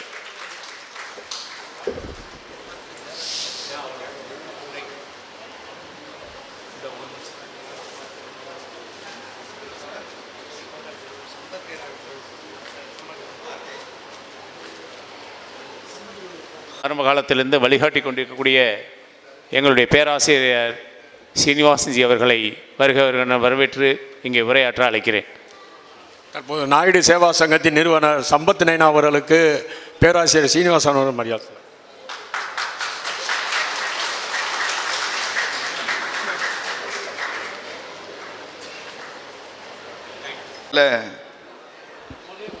தியாகையர் பாடிய பாடல்களில் ரொம்ப புகழ்பெற்ற ஒரு துவக்க வாக்கியம் இருக்குது, பாடல் வரி, தெலுங்கு கீர்த்தனை. அதை சொல்லிட்டா இங்கே இருக்கிற எல்லாரையும் நான் வணக்கம் சொன்னதாக அர்த்தம். எந்தரோ மகானுபாவலு அந்தரிகி வந்தனமு அப்படின்னு சொல்லி தியாகையர் சொல்லி அந்த வரிகளை நான் சொல்லிட்டா எனக்கு அட்டண்டன்ஸ் எடுக்கிற டைம் மிச்சமாயிடும். மேடையில் நிறைய பெரியவங்க இருக்காங்க, சமுதாய பெரியவர்கள், ஓய்வு பெற்ற அதிகாரிகள், ப்ரொஃபஷ்னல்ஸ், முன்னால் இருக்கிறவங்களும் சாதாரணமானவங்க இல்லை. அதனால் உங்கள் ஒவ்வொருவருக்கும் எனது அன்பு வணக்கங்களை தெரிவித்துக் கொள்கிறேன். இந்த நாயுடு சேவா சங்கம் ஆரம்பிக்கப்பட்டதில் எனக்கு ஒரு முக்கியமான பங்கு இருக்குது. முதல்ல இது நாயுடு கல்ச்சுரல் அகாடமி அப்படின்னு தான் ஆரம்பித்தோம். ஒரு 15 வருஷம் இருக்கும்னு நினைக்கிறேன் நான். அதுக்கப்புறம் அது ஒரு பரிணாம வளர்ச்சி பெற்று நாயுடு சேவா சங்கம் என்று அது பெயர் மாற்றம் செய்யப்பட்டது. வருடத்துக்கு 2 நிகழ்ச்சிகளில் நான் கட்டாயம் கலந்து கொள்வேன். ஒன்று மன்னரது ஜெயந்தி விழா, இன்னொன்று யுகாதி, தெலுங்கு வருஷ பிறப்பு. இந்த 2 நிகழ்ச்சிக்கும் சம்பத் தொடர்ந்து என்னை கூப்பிடுவார், நானும் வந்து கொண்டே இருந்தேன். சமீப ஆண்டுகளில் என்ன ஆச்சுன்னா, அவர் கூப்பிடுற எந்த நிகழ்ச்சிக்கும் என்னால் வர முடியலன்னா நான் மதுரையில் இல்லை, மதுரையில் இருந்தால் நிச்சயம் வந்துடுவேன். அதனால் அவருக்கே என் மேல் நம்பிக்கை போச்சு. கூப்பிடுவோம், ஆனால் இவன் வரமாட்டான் அப்படின்னு சம்பத்து முடிவு பண்ணி தான் கூப்பிடுவார். வரும்போதே இவன் வரமாட்டான்னு நினச்சி தான் கூப்பிடுவார். நானும் வந்துடணும் போகணும்னு நினச்சி தான் சரின்னு சொல்லுவேன். அப்படி நான் போகணும்னு நினச்சி சரின்னு சொல்லி இந்த நிகழ்ச்சிக்கு வந்துட்டேன். அவர் இவன் வரமாட்டான்னு நினச்சி இன்விடேஷனில் என் பேர் போடலை. ஆனாலும் இது வேற யாரோ நடத்துகிற நிகழ்ச்சியாக இருந்தால் என் பேரே போடலையே, நான் எப்படி வர்றதுன்னு கேட்டிருப்பேன். நாயுடு சேவா சங்கமே என் அமைப்பு, பிறகு நான் போய் இதில் என் அமைப்பில் நான் போய் என்ன என் பேர் இருக்கான்னு என்ன பார்க்கணும். அந்தளவுக்கு இந்த சமூகத்தோடும் இந்த சங்கத்தோடும் நான் ஒன்றி இருக்கிறேன் என்பதை உங்களுக்கு தெரிவித்துக் கொள்கிறேன். சம்பத் அவர்கள் ஆர்எஸ்எஸ் இயக்கத்தின் மூலமாக வந்தவர். அது இந்த நாயுடு சமூக பணியிலையும் எதிரொலிக்க வேண்டும் என்பதற்காகத்தான் ஆர்எஸ்எஸ்லேருந்து வந்தவர். இது என்எஸ்எஸ்ன்னு இருக்குது, நாயுடு சேவா சங்கம். அதனால் ஆனால் ஆர்எஸ்எஸ்க்கு இதுக்கு சம்மந்தம் இல்லை. நீங்கள் ஏதோ ஹிடன் அஜெண்டாலாம் இருக்குதுன்னு நினச்சிடாதீங்க, அப்போல்லாம் ஒன்றும் இல்லை. அந்த இன்ஸ்பிரேஷனை எடுத்துக்கொள்கிறோம். ஆர்எஸ்எஸ் வந்து ஜாதியை மறுத்த அமைப்பு இல்லை, ஜாதியை மறுக்கிற இயக்கம் இல்லை, ஜாதியை கடந்து செல்ல வேண்டும் என்று நினைக்கிற இயக்கம். ஜாதிக்கு அப்பாலும் ஒரு முக்கியமான விஷயம் இருக்குது, அதுக்கு பெயர் ஹிந்து ஒற்றுமை. அதை நோக்கி போகணும். ஜாதியோட மாத்திரம் நின்றக்கூடாது, ஸ்கூல் படிப்போடு நின்றக்கூடாது, நீ யூனிவர்சிட்டிக்கும் போகணும்னு எப்படி ஒரு அப்பா அம்மா சொல்லுவாங்களோ அது மாதிரி ஸ்கூல் படிப்போட ஜாதியோடு நின்றக்கூடாது, யூனிவர்சிட்டிங்கிற இந்து ஒற்றுமையை நோக்கி போக வேண்டும் என்று சொல்கிற அமைப்பு ஆர்எஸ்எஸ். அந்த வழியில் நம்ம எடுத்து செல்கிற அமைப்பு என்எஸ்எஸ், நாயுடு சேவா சங்கம். அதனால் இந்த புரிதல் நமக்கு வேண்டும் என்பதற்காக நான் இதை சொல்கிறேன். பல ஆண்டுகளுக்கு முன்னால் நான் சுதேசி இயக்கத்தில் பணிபுரிந்த போது பல்வேறு ஜாதிய சமுதாய தலைவர்களெல்லாம் அழைத்து மதுரையில் ஒரு நிகழ்ச்சி வைத்திருந்தோம். அது ஒரு இன் கேமரா மீட்டிங், உள்ளரங்கு கூட்டம், மைக்கெல்லாம் இல்லை, சும்மா வட்டமாக உட்காந்து பேசினோம். ஒரு 20-30 சமுதாய தலைவர்கள், முக்கியமான மரியாதைக்குரிய தலைவர்களாக வந்திருந்தாங்க. அதில் ஒரு அஜெண்டா, நிறைய விஷயம் பேசினோம். ஒரு அஜெண்டா என்னென்னா, ஒவ்வொரு சமூகத்திற்கும் என்ன கோரிக்கை இருக்குது, நீங்கள் என்ன எதிர்பார்க்குறீங்க, அதெல்லாம் நம்ம குறித்து வைத்துக்கொள்ளலாம், என்ன முடியுமோ நாமளும் முயற்சி செய்யலாம் என்பதற்காக கேட்டோம். சில சமுதாய தலைவர்கள் எங்கள் தலைவருக்கு செலை வைக்கணும்னு சொன்னாங்க. சில சமுதாய தலைவர்கள் எங்கள் தலைவருக்கு மணிமண்டபம் வைக்கணுன்னாங்க, அரசு விடுமுறை வேணும்னாங்க, ஸ்டாம்ப் வெளியிடணுன்னாங்க. ரொம்ப முக்கியமான சாலைகளுக்கு பாலங்களுக்கு எங்கள் தலைவர் பேர் வைக்கணும்னு சில ஜாதிகளில் சொன்னாங்க. இப்படி ஒவ்வொருத்தரும் ஒரு கோரிக்கை வச்சாங்க. அந்த நிகழ்ச்சிக்கு 2 நாயுடு சமூக பிரமுகர்கள் வந்தாங்க. அவங்க ஒரு நடுத்தர வயசு தான், இளைஞர்களும் இல்லை ரொம்ப முதியவர்களும் இல்லை. அவங்க 2 பேரும் மட்டும் கடைசி வரைக்கும் வாயே திறக்கலை. எனக்கு ஒரு ஆச்சரியம், என்ன எல்லா ஜாதியிலேருந்தும் கோரிக்கை வச்சாச்சு, இந்த நாயுடு சமுதாயம் மாத்திரம் அமைதியாக இருக்காங்களே, என்ன விஷயம்ன்ட்டு கொஞ்சம் உரிமை எடுத்துக்கிட்டு நீங்களே தான் வாயை திறந்து சொல்ல வேண்டிய 2 கோரிக்கை எதுவுமே இல்லை. இவ்வளவு கோரிக்கை வைக்கிறாங்க, மற்றவங்களாம் உங்களுக்கு ஒரு கோரிக்கையுமா இல்லை, ஏதாவது சொல்லுங்க நைனா அப்படின்னு நான் சொல்லும்போது அந்த 2 பேரில் ஒருத்தர் சொன்னார், பெருசாக ஒன்றும் கோரிக்கை இல்லைங்க, இதை தமிழ்நாடுன்னு சொல்கிறாங்க, இதை தமிழ் நாயுடுன்னு மாற்றிருங்க அப்படின்னா. ஒரே கோரிக்கை தான், தமிழ்நாடு நாயுடுவை தமிழ் நாயுடுன்னு மாற்றிருங்க. இதை இந்த அரங்கத்துக்கு வெளியில் சொன்னால் எவ்வளோ பெரிய சென்சிட்டிவ் விஷயம்னு உங்களுக்கு தெரியும். முதல்ல நம்ம மேலே யுத்தம் தொடுக்கிறது சீமான் தான் வருவார்னு நினைக்கிறேன். இது அரங்கத்துக்குள்ள சென்ஸ் ஆஃப் ஹியூமர், அது சென்சிட்டிவ் இல்லை, சென்ஸ் ஆஃப் ஹியூமர். இது ஆஃப் தி ரெக்கார்டு தான், வெளியிலே போய் சொல்லிடுறாங்க. ரகசியம், உங்களுக்கு எனக்கு மட்டும் ரகசியம், அதனால தான் மைக்கில் சொல்கிறேன். அப்படி ஒரு நிலைமை. என்னை பொறுத்த வரைக்கும் என் சொந்த ஊர் டீ கல்லுப்பட்டிங்க, திருமங்கலம் பக்கத்தில் கல்லுப்பட்டி. அதுக்கு பக்கத்தில் எங்கள் பூர்வீக கிராமம் வன்னிவேலம்பட்டின்னு. அங்கே 100 வீடுகள் ரெட்டியார் வீடு உண்டு. எங்கள் தாத்தா எங்கள் அப்பா காலம் வரைக்கும் அங்கே தான் இருந்தோம். நாங்கள் எங்கள் அப்பா காலத்தில் மைக்ரேட் ஆகி ஒரு 3 கிலோமீட்டர் நகர்ந்து வந்து கல்லுப்பட்டியில் செட்டில் ஆகிட்டார். நான் பிறந்து வளர்ந்தது எல்லாமே கல்லுப்பட்டி தான். ஆனால் நாங்கள் தெலுங்கு பேசுகிற ரெட்டியார், தெலுங்கு பேசுகிறதுனால பொதுவாக ரெட்டியார்களில் அப்பாவை நாயனான்னு சொல்கிற பழக்கம் ரெட்டியாரில் கிடையாது. அப்பாவை அப்பான்னு தான் சொல்லுவாங்க, அப்பா அப்படிம்பாங்க. பெரும்பாலும் ரொம்ப ரேர், நாயனான்னு எங்கேயும் சொல்ல மாட்டாங்கன்னு நினைக்கிறேன் ரெட்டியாரில். ஆனால் நாயுடுகளில் அப்பாவை நாயனான்னு சொல்கிற வழக்கம் உண்டு. ஆனால் எங்கள் அப்பாவை அந்த ஊரே நாயனான்னு தான் கூப்பிடும். ஊரில் எல்லோரும், மற்ற சமூகத்தில் உள்ளவங்க எல்லாருமே எங்கள் வீட்டுக்கு வந்தால் நைனா இருக்காராம்பாங்க. எனக்கு ஆச்சரியமாக இருக்கும், நைனாவா, யார் அது, உங்கள் அப்பாவை தான் கேட்குறோம், நைனா இருக்காரா அப்படி. ஒரு நாள் எங்கள் அப்பாட்ட கேட்டேன், என்னப்பா நம்ம வீட்டில் யாருமே உங்களை நைனான்னு கூப்பிட்றது இல்லையா, ஆனால் அந்த ஊரே உங்களை நைனான்னு கூப்பிடுறது என்ன காரணம்னு. டேய், நைனான்னா நாயுடுமார்கள்னு அர்த்தம், நம்மளும் தெலுங்கு பேசுகிறதுனால அவங்களுக்கு நாயுடுனா ரெட்டியார்னா ரெண்டும் ஒன்று தான், அதனால் என்ன நைனான்னு கூப்பிட்றாங்கன்னாரு. அவர் சொல்லி கொடுத்த அந்த பாடம் இன்னும் நினைவு இருக்குது. நாயுடுனாலும் ரெட்டியார்னாலும் ஒன்று தான், நாயனான்னு தான் கூப்பிடுவோம். அதனால தான் நம்ம வாலிபால் செந்தில் ஒரு தடவை ஒரு ஃபோரம் நடத்துகிறப்ப கூட நான் சொன்னேன், தெலுங்கர் சங்கம், நாயுடு சங்கம், ரெட்டியார் தனித்தனியாக இருக்குது. ஏதாவது ஒரு இடத்துல நாயுடு ரெட்டியார் சங்கம்னு, நாயுடு ரெட்டியார் பேரவைன்னு ஒன்று வைங்க. பொதுவாக தெலுங்கு பேசுகிறவங்க அப்படி சாதிகளை பட்டியலிட்டால் கூட இதில் அதிகமான எண்ணிக்கையில் உள்ளவங்க இந்த 2 தான். நாயுடுகள் ரொம்ப அதிகம், அதுக்கப்புறமா நம்பர் 2ல் வரக்கூடியவங்க ரெட்டிஸாக இருப்பாங்கன்னு நினைக்கிறேன். அப்புறம் தெலுங்கு பேசுகிற பிராமின், தெலுங்கு பேசுகிற விஸ்வகர்மா, தெலுங்கு பேசுகிற யாதவ், இவங்க நிறையா இருக்காங்க, எண்ணிக்கை குறைவாக இருக்கும். அருந்ததியர் சமுதாயத்தில் ரொம்ப அதிகமாக இருக்காங்க. எனது அரசியல் அனுபவத்தில் நான் பார்த்ததில்ல, நம்ம போய் தமிழ்நாட்டில் தெலுங்கு பேசுகிற மக்கள்கிட்ட நாமளும் போய் தெலுங்கு பேசினா அளவுக்கு அதிகமாக ஆனந்த கூத்தாடுகிற ஒரு சமுதாயம் இருக்குன்னா அது அருந்ததியர் சமுதாயம் தான். அவ்வளோ மகிழ்ச்சியாக அந்த பெண்களும் ஆண்களும் ஏதோ நம்ம தெய்வத்தை பார்த்த மாதிரி அவங்களுக்கு ஏன் ஜேசவு அப்படின்ட்டா போதும், அப்பா உருகிடுவாங்க. நம்ம தெலுங்குலேயே அரசியல் பேசலாம் அவங்களுக்கு, அப்படி ஒரு உருக்கம், ஒரு தெளிவு. அதனால் இது ஒரு முக்கியமான காலகட்டம். இது மன்னர் திருமலை நாயக்கரை நாம் நினைக்கிறோம், 442 வருடமாக ஒரு மன்னரை நினச்சிட்டு இருக்கோன்னா சாதாரண விஷயம் இல்லையா. மதுரை மாநகராட்சி ஆன பின்பு 70களில் மாநகராட்சி ஆச்சு. ஒரு 50-55 வருஷமாக மதுரை மாநகராட்சி கவுன்சிலர், மேயர் எல்லாம் இயங்குறாங்க. நம்ம 5 வருஷம் இருக்கிற கவுன்சிலர் இவன் எப்படா போய் தொலைவான்னு தான் கவுன்சிலராக இருக்கான். ஒரு எம்எல்ஏ இருக்கார், அவர் காலத்துக்கு அப்புறம் யாராவது நினச்சி பார்க்க ஆள் இருக்கான்னா இல்லை. அப்பா நல்ல வேலைப்பா. இப்போல்லாம் நம்ம தொகுதியில் இடைத்தேர்தல் வராதான்னு எல்லாம் ஏங்குற மாதிரி இருக்கு. அவ்வளவு இடைத்தேர்தல் வந்துச்சுன்னா நல்லது, பொது தேர்தலை விட அடிக்கடி இடைத்தேர்தல் வந்தால் நல்லது. அந்த அதிர்ஷ்டம் ஈரோடு கிழக்கு மக்களுக்கு தான் இருக்கு. அதனால யாரும் ஆட்சியாளர்களெல்லாம் நினச்சி பார்க்குற காலம் இல்லை. போனால் அடுத்த ஆள் வந்துட்டான், முடிஞ்சு போச்சு.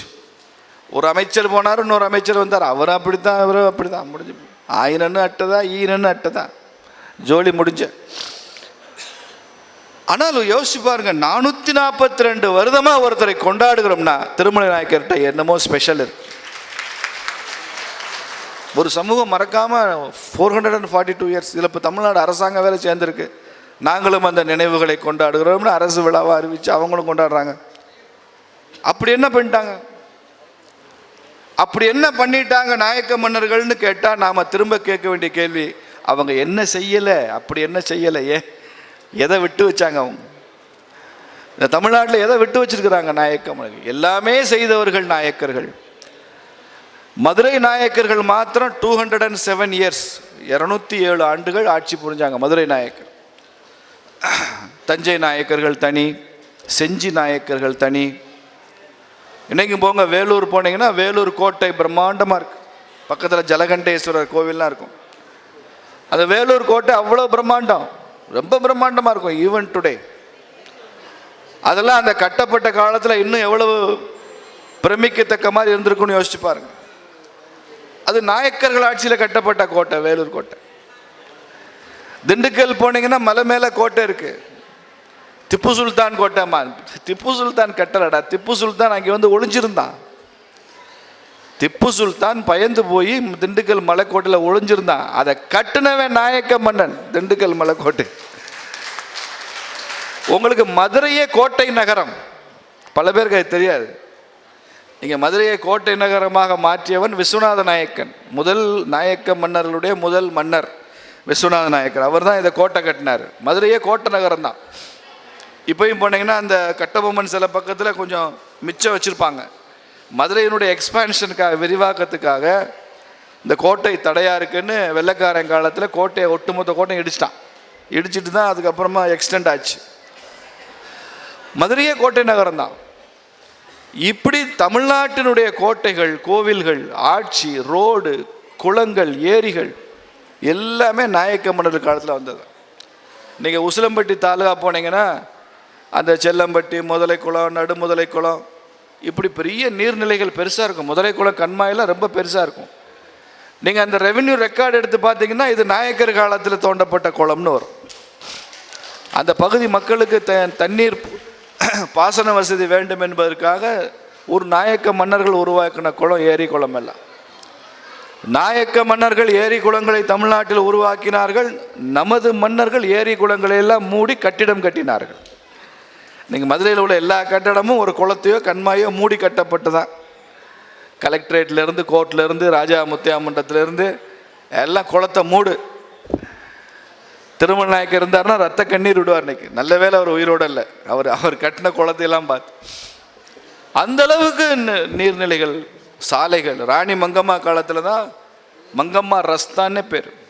அவ்வளோ இன்றைக்கி கூட ராணி மங்கம்மா பேரில் மதுரை மாநகராட்சிக்கு அவ்வளோ ரெவென்யூ வருது. மங்கம்மா சத்திரம், இந்த காந்தி மியூசியம் மங்கம்மா அரண்மனை தான். உலகத்தில் உள்ள எல்லா டூரிஸ்ட்டும் அங்கே வந்து பார்க்குறான் மங்கம்மா. அங்கே கூட நம்ம பிஜேபியிலேருந்து ஒரு கோரிக்கை வச்சுருக்கோம், மங்கம்மா நினைவாக இந்த காந்தி மியூசியத்தில் நீங்கள் ஏதாவது செய்யணும்னு கேட்டிருக்கோம். நாங்கள் சரின்னு சொல்லியிருக்காங்க. நீங்கள் ஒருத்தர் தான் பிஜேபி தான் கேட்டிருக்கீங்க, நாங்கள் சரின்னு சொல்கிறோம் அப்படின்னு சொல்லியிருக்காங்க. இதுக்கு முன்னால் இருந்தவங்களுக்குலாம் அதுக்கு நேரம் இல்லை. அவன் வாரிசு, புள்ள பேரன், கொள்ளு பேரன், சொல்லு பேரனை பார்க்கவே நேரம் இல்லை. இன்னும் இவனுக்கு மங்கம்மாவெல்லாம் பற்றி யோசிக்கிறது எங்கே நேரம் இருக்குது?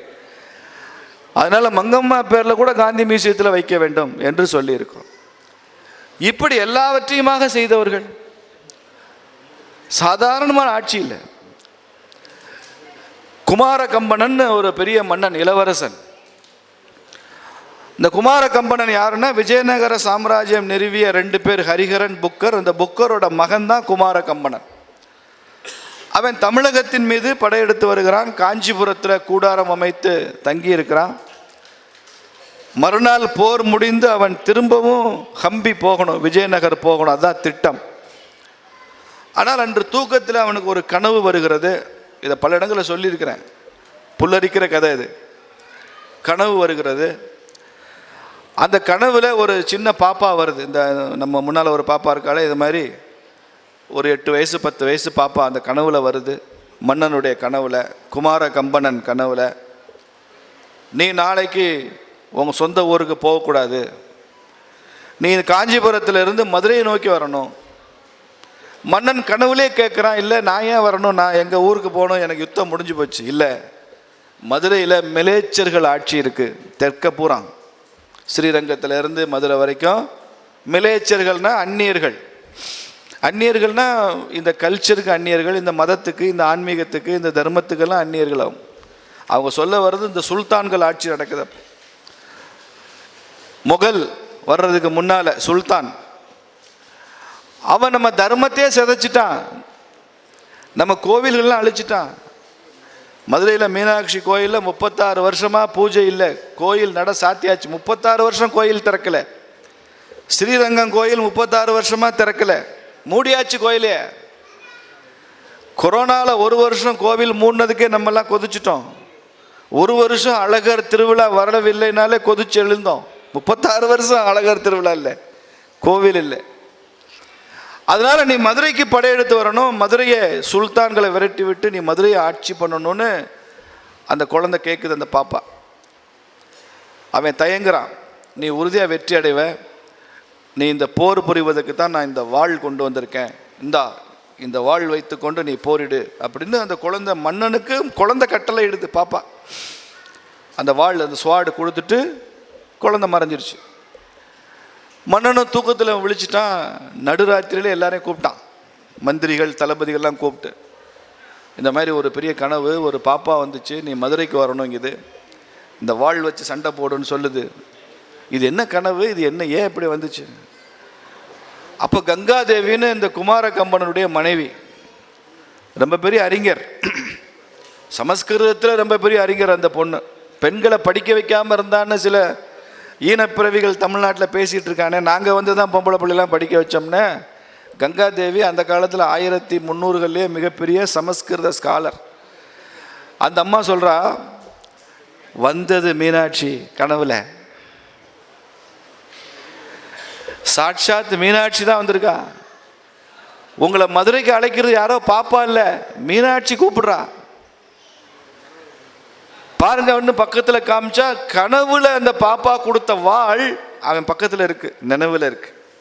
அதை எடுத்து பார்த்தா பாண்டிய நாட்டு முத்திரையோட பாண்டிய நாட்டு வாழ். அது ஒவ்வொரு சாம்ராஜ்யத்துக்கும் சில பேட்டர்ன் வச்சுருப்பாங்க. இது பாண்டிய நாட்டு வாழ், மதுரையில் தயார் பண்ணுறது. அப்போயே மதுரை அருவா ரொம்ப ஃபேமஸ் தான். இந்த பாண்டிய நாட்டு வாழை கொடுக்குறான்னா மீனாட்சி தான் கொடுத்துருக்கணும். அதனால் நீ மதுரைக்கு வர வேண்டும் என்பது மீனாட்சியின் கட்டளை. கங்காதேவி சொன்ன உடனே குமார கம்பனன் கன்வின்ஸ் ஆகிட்டான். மனைவி சொன்னால் கன்வின்ஸ் ஆகிட வேண்டியதுனே, எவ்வளோ பெரிய வீரனாக இருந்தா என்ன. மறுநாள் கிளம்பி அப்படியே வந்தால் வர்ற வழியெல்லாம் கொடுமை கொடூரம். எங்கே பார்த்தாலும் கோவில்கள் இடிஞ்சிருக்கு, எங்கே பார்த்தாலும் மக்கள் ஏழ்மை, சுரண்டப்படுகிறார்கள். மதமாற்றம், கன்வர்ஷன், குரூயல் கன்வர்ஷன். மதம் மாறியா வெட்டவா கொல்லவா. ஸ்ரீரங்கம் சிதிலமடைஞ்சு போச்சு, ஒன்றுமே இல்லை. குமார கம்பனன் முடிவெடுத்தான், தமிழ்நாட்டில் மறுபடியும் இந்து தர்மத்தை புனரமைத்து இந்த சுல்தான்களை விரட்டி அடிக்காமல் விடமாட்டேன். சுல்தான்களை ஓட ஓட விரட்டுன அந்த மன்னனுக்கு பேர் தான் குமார கம்பனன். விஜயநகர சாம்ராஜ்யம் நாயக்க வம்சத்தின் முன்னோடி. மீனாட்சியின் கட்டளைக்காக மதுரையை காப்பாற்றி அந்த குமார கம்பனனுக்கு இன்னைக்கு மதுரையில் சிலை இல்லை, சிம்பல் இல்லை, சின்னம் இல்லை, அடையாளம் இல்லை. அந்த குமார கம்பனனுக்கு பயந்து ஓடி ஓடி ஒளிஞ்சு திருப்பரங்குன்றம் மலையில் ஒளிஞ்சான். குமார கம்பனை விரட்டி விரட்டி மாறுகை மாறுகால் வாங்கினா அந்த சிக்கந்தர் பேரில் இன்னைக்கு என்னென்னமோ இருக்கு. இன்னைக்கு பல பேர் பேசுகிறானே சிக்கந்தர் சிக்கந்தர்னு. குமார கம்பனனை பார்த்து டயரி ஆகி ஓடினவன் தான் சிக்கந்தர். சுல்தான் எப்படிப்பட்ட ஒரு கொடூரமான அந்நியர்கள் ஆட்சியிலிருந்து காப்பாற்றிருக்கு பாருங்க விஜயநகர சாம்ராஜ்யம். அதுக்கப்புறம் தான் நாயக்கர்கள் வந்தாங்க.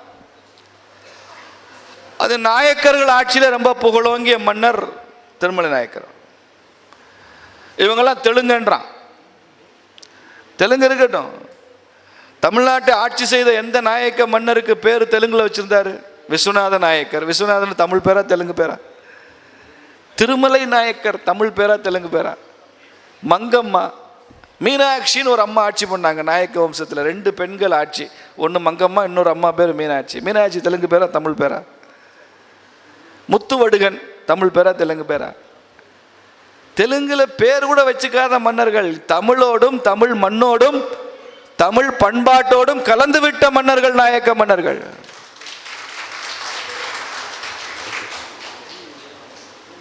திருமல் நாயக்கர் மகால்னு பேர் எடு, இந்த மகால் அங்கேருந்து அகற்றுன்றான் ஒருத்தன். கேட்டால் வந்தேரின்றான்.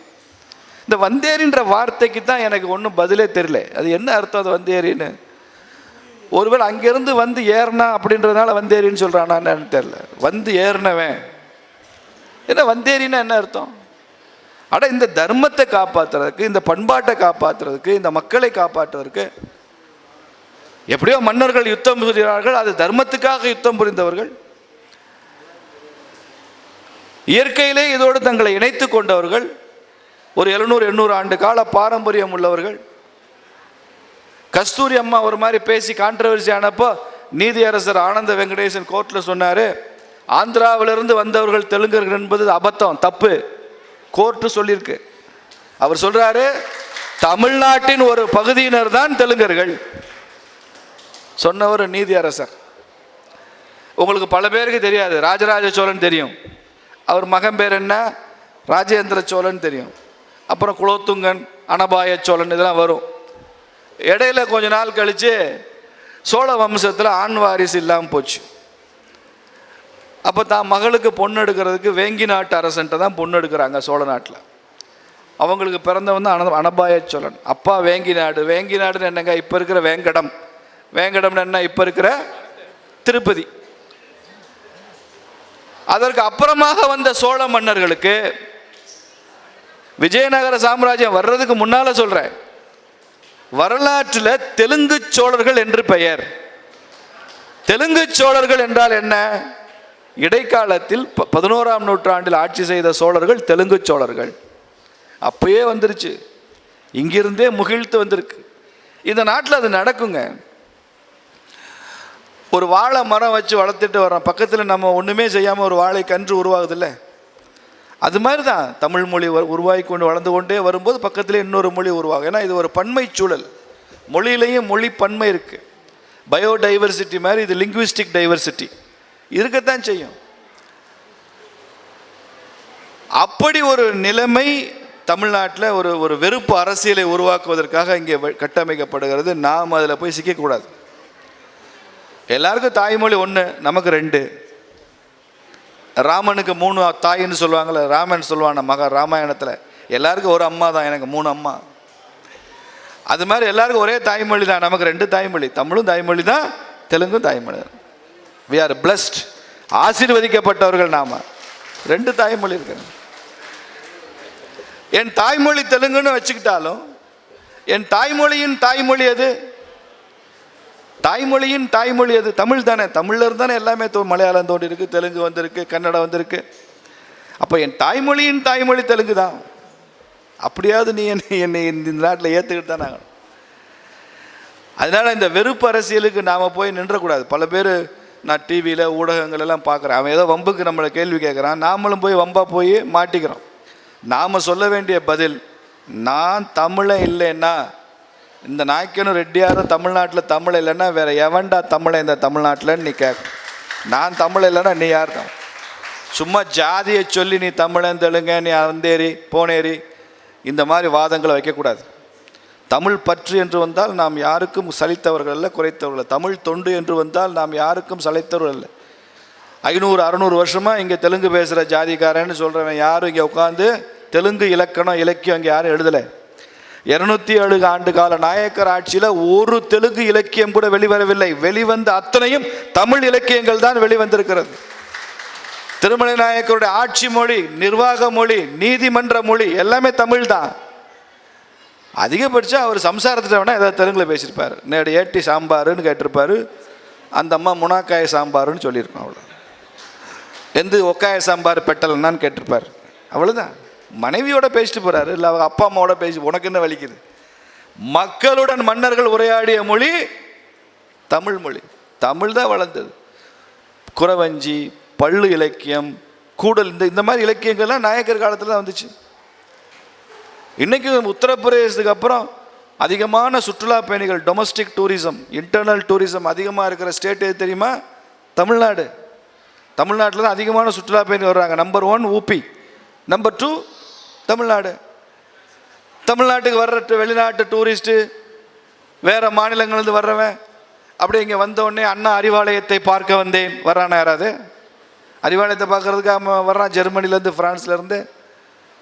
கோயம்புத்தூரில் டெக்ஸ்டைல் மில்லெல்லாம் பார்க்க வந்தேன் அதுக்காக வர்றான்? இல்லையே. இல்லை நெய்வேலி NLC சுரங்கத்தை பார்க்க வந்தேன், அவன் நாட்டில் தான் 1000 சுரங்கம் வச்சுருக்க. அப்போ இவ்வளவு டூரிஸ்ட்டு, இவ்வளவு அந்நிய செலவாணி, இவ்வளோ பேர் வர்றானே, எதுக்கு வர்றான்? எதை பார்த்து வியந்து போகிறான்? வெளிநாட்டுக்காரன் இந்தியாவுக்குள்ளே வந்தால், தமிழ்நாட்டுக்குள்ளே வந்தால் அவன் வியந்து போகிறதுக்கு என்ன இருக்குது? நீ ஓட்டுற பஸ்ஸை பார்த்து வியந்து போகிறானா? தமிழ்நாடு டிரான்ஸ்போர்ட் கார்பரேஷன் பஸ்ஸை பார்த்து வியந்து போவான், இந்த பஸ்ஸில் எப்படிடா போகிறாங்கன்னு. நீ போட்டிருக்க ரோட்டை பார்த்து வியந்து போகிறானா? நீ வச்சுக்கிற ஏர்போர்ட், ரயில்வே பார்த்து வியந்து போகிறானா? இல்லையே. அவன் வியப்பது, பிரமிப்பது, அவன் தேடி வருவதெல்லாம் தமிழ்நாட்டில் இருக்கிற கோவில்களை பார்க்க வேண்டும் என்பதற்கு தான். அது ராமேஸ்வரமோ, மதுரையோ, காஞ்சிபுரமோ, தஞ்சாவூரோ, இதையெல்லாம் பொலிவிளக்காமல் வலுவாக்கி திரும்பவும் புனரமைத்து புதிய கோவில்களை வடிவமைத்தது அத்துணையும் நாயக்க மன்னர்கள் தான் என்பதில் தான் நமக்கு பெருமை இருக்கு. இல்லைன்னா மீனாட்சி ஏதுங்க? ஸ்ரீரங்கம் கோயில் ஏது? குமார கம்பண்ணன் வரலைன்னா ஸ்ரீரங்கத்துக்கு எப்போ விடுதலை? ரங்கநாதருக்கே விடுதலை இல்லை. அப்படி நிலைமை. மீனாட்சி கோயிலே 36 வருஷம் பூஜை இல்லை, விஜயநகர எம்பையர் வரலைன்னா. மாலிகாஃபூர் வந்து அத்தனை சிதைச்சிட்டு போயிட்டான். தஞ்சாவூரில் ராஜராஜன் கோயில் கட்டினா, நாயக்க மன்னர்கள் தான் அங்கே போய் விநாயகர் சந்நிதி வச்சாங்க. மன்னிக்கணும், சுப்பிரமணியர் சந்நிதி. விநாயகர் சந்நிதி வச்சவங்க மராத்தா, சுப்பிரமணியர் சந்நிதி வச்சவங்க நாயக்க மன்னர். நீங்கள் எங்கே போனாலும் ஒரு நாயக்கருடைய பங்களிப்பு இருக்கா இல்லையா? அப்போ இந்த தமிழ்நாட்டோடு நாம் இணைஞ்சிருக்கோம், இந்த தமிழ் மொழியோடு நாம் இணைஞ்சிருக்கோம். தமிழ்ங்கிற பெருமை நமக்கு இருக்குது. வீட்டில் பேச்சு மொழியாக தெலுங்கு இருக்கலாம், அதை பற்றி பெருசுப்படுத்த வேண்டாம். எனக்கு 2 தாய்மொழின்னு சொல்லிட்டு போங்க. என் தாய்மொழியின் தாய்மொழி தமிழ் தான் சொல்லுங்க. தமிழன் என்பதில் பெருமை கொள்ளணும். தமிழ் மொழி தான் நமக்கு எல்லா ஆக்கம் ஊக்கம் தருது. எங்கள் அப்பா அத்தா செத்து போனால் நான் கோதாவரியில் போய் சாம்பலை கரைக்கிறேன், வைகையிலையும் காவிரியிலையும் ராமேஸ்வரத்தில் தானே போய் கரைக்கிறேன். என்கிட்ட ஏதோ 1 லட்சமோ 2 லட்சமோ பணம் மிச்சம் இருந்தால் நான் என்ன ஹைதராபாத்தில் போய் ஒரு பிளாட் வாங்குறேன், இடம் வாங்குறேன்? இந்த ஊரில் தானே என்னுடைய பணத்தெல்லாம் இன்வெஸ்ட் பண்ணுறேன். ஒரு 10 நிமிஷம் டைம் கிடச்சி டிவி பார்த்தா அல்லு அர்ஜுன் படத்தையும் ராம் சரண் படத்தையுமா நான் பார்க்குறேன்? எங்கள் ஊர் விஜய், என் தலை, என் தளபதி, இவங்க படத்தை தானே பார்க்குறேன். போட்டு தமிழ் படத்தை தான் பார்க்குறேன், இதுதான் பார்க்குறேன். தமிழோடு நான் ஒன்றி இருக்கிறேன். இதில் என்ன பிரச்சனை? சென்னை ஆந்திராவோட சேரணுமா தமிழ்நாட்டோட சேரணுமான்னு ரொம்ப பெரிய போராட்டம் நடந்துச்சு. தமிழ்நாட்டில் இருக்கிற ஒட்டுமொத்த நாயுடுமார்களும் ரெட்டியார்களும் ஆந்திராவோட சேரக்கூடாது, சென்னை தமிழ்நாட்டோட சேரணும் தான் சொன்னாங்க. எல்லாம் மதுரையில் இருக்கிற நீங்களும் நானும், உங்கள் தாத்தாவும் எங்கள் தாத்தாவும் சென்னை தமிழ்நாட்டோட சேரணும் தான் போகிறாங்க. ஆந்திராவோட இருக்கணும்னு சொல்லவே இல்லையா? நம்ம ஒன்றும் ஆந்திரர்கள் கிடையாது. பல பேர் அப்படி நினச்சிக்கிட்டு இருக்கிறான், கற்பனை பண்ணிகிட்டு இருக்கான். வந்தேரி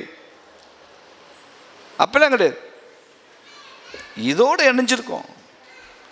எங்கள் வீட்டிலலாம் சித்திரை வருஷ பிறப்புக்கு நம்மளாம் கொண்டாடுறது இல்லையா? ஏப்ரல் 4 சித்திரை 1 நம்மளாம் கொண்டாடுறோமா இல்லையா? யுகாதியும் கொண்டாடுறோம், சித்திரை 1 கொண்டாடுறோமே. சித்திரை 1 அன்னைக்கு நான் பண்ண மாட்டேன், இது அரவாள் நியூ இயர், மணவாள் நியூ இயர் காது, அப்படி யாராவது இருக்கீங்களா? 2ஐயும் கொண்டாடுறோம், சந்தோஷமாக கொண்டாடுறோம். இதை நாம் இன்றைக்கி சமகால சமுதாயத்தில் புரிய வைக்கணும். இல்லைன்னா இதை வைத்து கொண்டு ஒரு வெறுப்பு அரசியலை சிலர் வடிவமைக்கிறாங்க. வெறுப்பு அரசியல், ஹெட் பாலிட்டிக்ஸ், அதில் போய் நம்ம சிக்கக்கூடாது. ஒரு காலத்தில் பிராமண துவேஷ அரசியல் தமிழ்நாட்டில் நடந்துச்சு.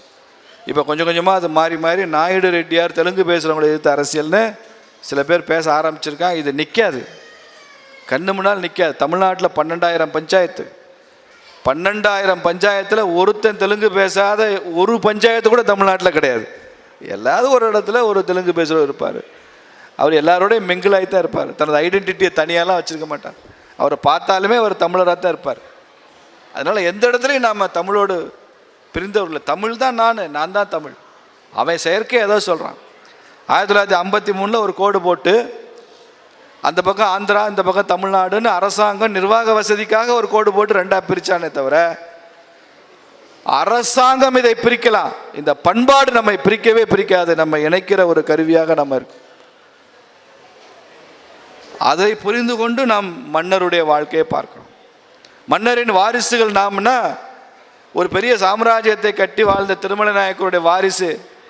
இன்றைக்கி நான் என்னை பேக்வேர்ட் கம்யூனிட்டின்னு சொல்லு, என்னை மோஸ்ட் பேக்வேர்டு சொல்லு, ஆனால் நான் மன்னரின் வாரிசு அப்படின்னா சிரிப்பாகும். அதனால் ஒரு பக்கம் அரசாங்கம் சமூக நீதிக்காக பிசி எம்பிசி என்னமோ சொல்லிட்டு போட்டோம். நாமளும் அந்த சர்டிஃபிகேட்டை வாங்கிக்குவோம், ஏதோ அரசு வேலைக்கு போடுவோம், கண்ணட்டும். ஆனால் உண்மையிலேயே நாம் இழந்துவிட்ட சாம்ராஜ்யத்தை திரும்ப எடுக்க வேண்டும் என்றால் கல்வியில், தொழிலில், பொருளாதாரத்தில், உற்பத்தியில், அரசியல்லாம் கோலோச்சுகிற நிலையை உருவாக்குனா தான் நம்ம திருமலை நாயக்கருடைய வாரிசு. அதை நோக்கி போகணும். நாயுடு சேவா சங்கம் வருஷத்துக்கு ஒரு தடவை 2 நிகழ்ச்சி மாத்திரம் பண்ணக்கூடாது. மதுரையில் நிறைய தொழில் அதிபர்களை உருவாக்கணும். மதுரையே பின்தங்கி இருக்கு. நீங்கள் இதே நாயுடுமார்கள் போங்க, கோயம்புத்தூரில் கோலோச்சிட்டு இருக்காங்க. ஒட்டுமொத்த கோயம்புத்தூரும் நாயுடுமாருக்கு அம்மா நாயுடு இல்லைன்னா கோயம்புத்தூரே கிடையாது. உடுமலைப்பேட்டை போனால் அங்கே எல்லாம் ஆரம்பித்ததெல்லாம் அவங்க தான், நாயுடுகள் தான். தேனியில் போனீங்கன்னா அந்த தேனியை எவ்வளோ பெரிய டவுனாக உருவாக்குனதே நாயுடுமார் தான். கோயில்பட்டி ஒரு பெரிய டெக்ஸ்டைல் ஹப் உருவாக்குனதே நாயுடுகளால் தான். எல்லாத்தையும் விடுங்க சார், உலக அதிசயம் மதுரையினுடைய அரவிந்த் கண் மருத்துவமனை, அது நாயுடு சமுதாயத்தினுடைய பங்களிப்பு. அரவிந்த் கண் மருத்துவனுடைய சிறப்பு உங்களுக்கு எனக்கு தெரியாது, உலகத்துக்கே தெரியும். அரவிந்த் மாடல், அரவிந்த் ஃபார்முலா, அரவிந்த் ஐ ஹாஸ்பிட்டல்லாம் என்னன்னு தெரியும். இதெல்லாம் எப்படி வந்துச்சு? ஆனால் இன்று நாம் எவ்வளவு பின்தங்கி இருக்கிறோம். இன்னைக்கு இந்த கம்யூனிட்டியோட ஜிடிபி என்ன, இந்த கம்யூனிட்டியுடைய லேண்ட் ஹோல்டிங் என்ன, நம்ம எவ்வளோ நில உடைமையாக வச்சுருக்கோம், எத்தனை ஏக்கர் நிலம் இந்த கம்யூனிட்டி இருக்குது தமிழ்நாட்டில், எவ்வளவு பொருளாதாரம் நாம் உருவாக்குறோம், எவ்வளவு கல்வி நிறுவனங்கள் நம்மகிட்ட இருக்குது, அரசு ஊழியர்கள், அரசு அதிகாரிகள் எவ்வளோ பேர் நமக்கு இருக்காங்க. இதெல்லாம் அரசாங்கத்தில் கோரிக்கை வச்சு எனக்கு கொடுன்னு கேட்கக்கூடாது. இது லீவ் சர்வீஸ் இல்லை. நீ உட்காந்துட்டே இருப்ப, உனக்கு வந்து பொரியல், அவியல், கூட்டு எல்லாம் இலையில வச்சுட்டே போக மாட்டாங்க. இது பஃபே. நாம் எனக்கு வேண்டியதை நாம் போய் எடுத்துக்கிறது தான் பஃபே. எடுத்துக்கணும். நமக்கு வேண்டியதை இந்த சமூகத்திலிருந்து, இந்த அரசாங்கத்திடமிருந்து எனக்கு உரிய லெஜிட்டிமேட் சார் நான் எடுத்துக்கணுமே தவிர இடஒதுக்கீடு கூட அது கொடுக்கணும் நீங்கள் கேட்கக்கூடாது. நாயுடுகளும் ரெட்டியார்களும் இடஒதுக்கீடு கேட்கக்கூடாது. சமூக பொருளாதாரத்தில் கொஞ்சம் பின்தவங்கன்னு கேட்டு அவங்க முன்னேறதுக்கு வழிவிட்டு நாம் அவங்கள வளர்க்கணுமே தவிர நாம் போய் கேட்கக்கூடாது. அப்போ நான் என்னடா செய்வேன், எனக்குரியதை நான் எடுத்துக்கொள்வேன் என்று சொன்னால், ஒரு நாயுடு என்பவன் படித்துவிட்டு 10 பேருக்கு வேலை கொடுக்கிறவனே தவிர வேலை தேடுபவன் அல்ல அப்படிங்கிற இதை உருவாக்கணுமா இல்லையா? நான் போய் வேலை தேட்டு நிற்க மாட்டேன், அப்ளிகேஷன் போட மாட்டேன். அப்போ என்னடா செய்வேன், நான் 10 பேருக்கு வேலை கொடுக்குறேனா இல்லையான்னு பார், நான் ஒரு 100 பேருக்கு வேலை கொடுக்குறேனா இல்லையான்னு பார். அந்த சவாலை ஏற்றுக்கொண்டு நிறைய தொழில் முனைவோர்களை உருவாக்கும். எனக்கு ஒரு ஜெகதீசனை பார்க்குறப்பெல்லாம் ரொம்ப சந்தோஷமாக இருக்கும். நான் படித்த ஏரியாவில் கல்லுப்பட்டியில் காந்தி நிகேதன் நாயுடுகள் உருவாக்குனது தான். பாப்பநாயக்கம்பட்டியில் ஒரு அற்புதமான ஸ்கூல் அவங்க உருவாக்குனது தான். இந்த 2ஐயும் தாண்டி பக்கத்தில் கோட்டைப்பட்டி போனால் அதுவும் நாயுடுகள் ஸ்கூல் தான். எங்கள் ஏரியாவே படித்தது நாயுடுகளால் மட்டும்தான், வேறு ப்ரைவேட் ஸ்கூலும் இங்கே கிடையாது. இப்போ நிறையா வந்திருக்கு மெட்ரிகுலேஷன் சிஸ்டம் வந்ததுக்கப்புறம், கடந்த 20-30 ஆண்டுகளாக. அப்படி எல்லோரையும் படிக்க வைக்கிற இடத்துல அந்த சமுதாயம் இருந்திருக்கிறது. எல்லோருக்கும் பங்களிப்பு செய்கிற இடத்துல அந்த சமுதாயம் இருந்திருக்கிறது. திரும்பவும் அந்த சமுதாயத்தை அந்த புகழோங்கிய நிலைக்கு நாம் கொண்டு போக வேண்டும் என்றால் அதற்கான முயற்சி தேவை. எல்லா ஜாதிகளுடைய நல்லிணக்கத்தை நாம் பெறணும். நம்ம சமுதாயத்தில் யாரையும் பார்த்து தீண்டாமை என்கிற பேச்சே இருக்கக்கூடாது. எந்த ஒரு ஜாதியை பற்றியும் குறைத்து பேசவே கூடாது. தூக்கத்தில் எழுப்பி ஒரு நாயுடு இன்னொரு ஜாதியை பற்றி சொல்லுன்னா அவரை பற்றி நல்ல விஷயம் தாங்க சொல்லுவான், எதிர்மறையாக சொல்ல மாட்டான். நெகட்டிவ் கமெண்ட் வாயில் வரவே வராது. இதெல்லாம் சமூக நல்லிணக்கத்தை உருவாக்கும். ஒரு ஜாதி மாத்திரம் ஓட்டு போட்டு ஒருத்தர் எம்எல்ஏ ஆக முடியாது, வார்டு கவுன்சிலர் கூட ஆக முடியாது. என் ஜாதி இவ்வளோ பேர் இருக்கான், அவன் மட்டும் ஓட்டு போட்டு ஜெயிக்க முடியாது. மற்ற சமுதாயங்களும் வாக்களித்து தான் ஒருத்தர் வெற்றி அடைய முடியும். அப்படி எல்லா சமுதாயங்களுடைய அன்பை பெறுகிற வல்லமை, தகுதி நாயுடு சமுதாயத்திற்கு உண்டு. ஏன்னா இந்த ஜீன் அப்படி எல்லோரையும் அக்செப்ட் பண்ணி, எல்லோராலையும் இவனும் எல்லாரும் அக்செப்ட் பண்ணுவான், இவனையும் எல்லாரும் அக்செப்ட் பண்ணிக்குவாங்க. அப்படி ஒரு தலைமை பண்போட நாம் நவீன கால அரசியலை, நவீன ஜனநாயகத்தை, இந்த நவீன கால வரலாற்றை, வளர்ச்சியை நாம் கையாள வேண்டும் என்று கேட்டுக்கொண்டு வாய்ப்புக்கு நன்றி கூறி விடைபெறுகிறேன். நன்றி, வணக்கம். இனிய சகோதரி திருமதி பேராசிரியர் மு கவிதா அவர்கள் உரையாற்றுவார்கள். அவர்களுக்கு இந்த சூழ்நிலை விவேகானந்தன் அவர்களை மேடைக்கழிக்கிறேன். பரத் அவர்கள்.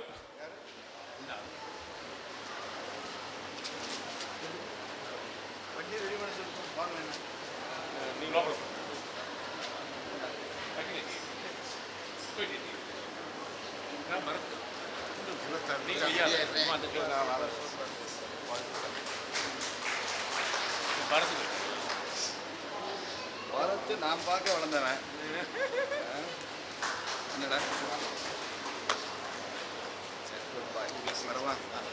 திரு பேராசிரியர் கொஞ்சம் இங்கே உரை இருக்கும், முடிந்த உடனே இங்கே உணவு ஏற்பாடு இருக்குது. தயவுசெய்து கீழே இருக்கிறவங்களாம் மேலே இருக்கணும். சித்திரகார திரு நம்மளுடைய ரமேஷ் இங்கே வரல, அதுக்கு பதில் முரளி அவங்க இங்கே வரும்படி கேட்டுக்கொள்கிறேன். அறிவு வேண்டும் என்று பாடிய பாரதியின் அடி போற்றி.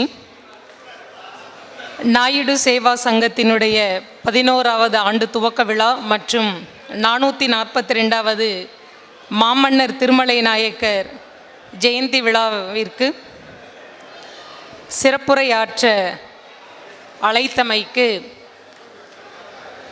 நாயுடு சேவா சங்கத்தினுடைய நிறுவனர் திருவாளர் PK சம்பத்குமார் ஐயா அவர்களுக்கும், இந்த மேடையில் வீற்றிருக்கின்ற பெருமக்களுக்கும், தலைமை ஏற்றி விழாவினை நடத்தி கொண்டிருப்பவர்களுக்கும், முன்னிலை ஏற்றி பெருமைப்படுத்தி கொண்டிருக்கின்ற சான்றோர்களுக்கும், வரவேற்புரை நல்கிய பராசக்தி கல்வி குழுமத்தினுடைய தாளாளர் திருமிகு ஜெகதீஷன் ஐயா அவர்களுக்கும் மற்றும் சிறப்பு விருந்தினர் அவர்களுக்கும், இந்த நிகழ்வில் கலந்து கொண்டிருக்கின்ற அத்துணை நாயுடு சமூகத்தை சார்ந்தவர்களுக்கும் என்னுடைய வணக்கத்தை தெரிவித்துக் கொள்கிறேன்.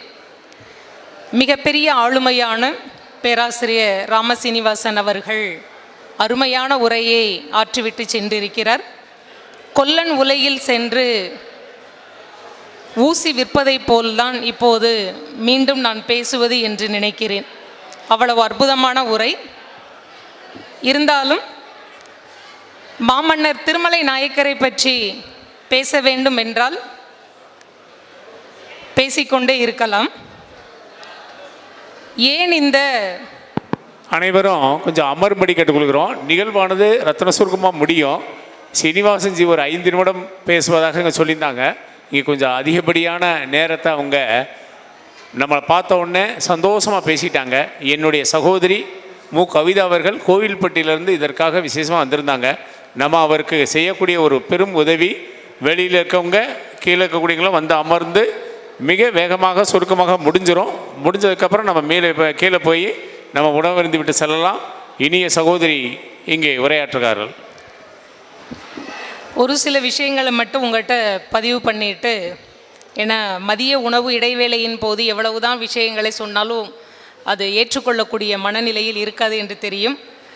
அதனால் ஒரு சில விஷயங்கள் மட்டும். மதுரை நாயக்கர்களுடைய வரலாற்றினை நாம் பார்ப்பதற்கு முன்னால் இந்த நாயக்கருடைய வரலாறு விஜயநகர பேரரசினுடைய வரலாற்றோடு பின்னி பிணைந்திருப்பதை நாம் நினைவுபடுத்த வேண்டும். பேராசிரியர் அவர்கள் சொன்னது போல நம்முடைய பண்பாட்டையும் கலாச்சாரத்தையும் மீட்டெடுத்தது யாரென்றால் இந்த விஜயநகர பேரரசு தான். ஹரிகரர் புக்கரிலிருந்து தொடங்கப்பட்டது.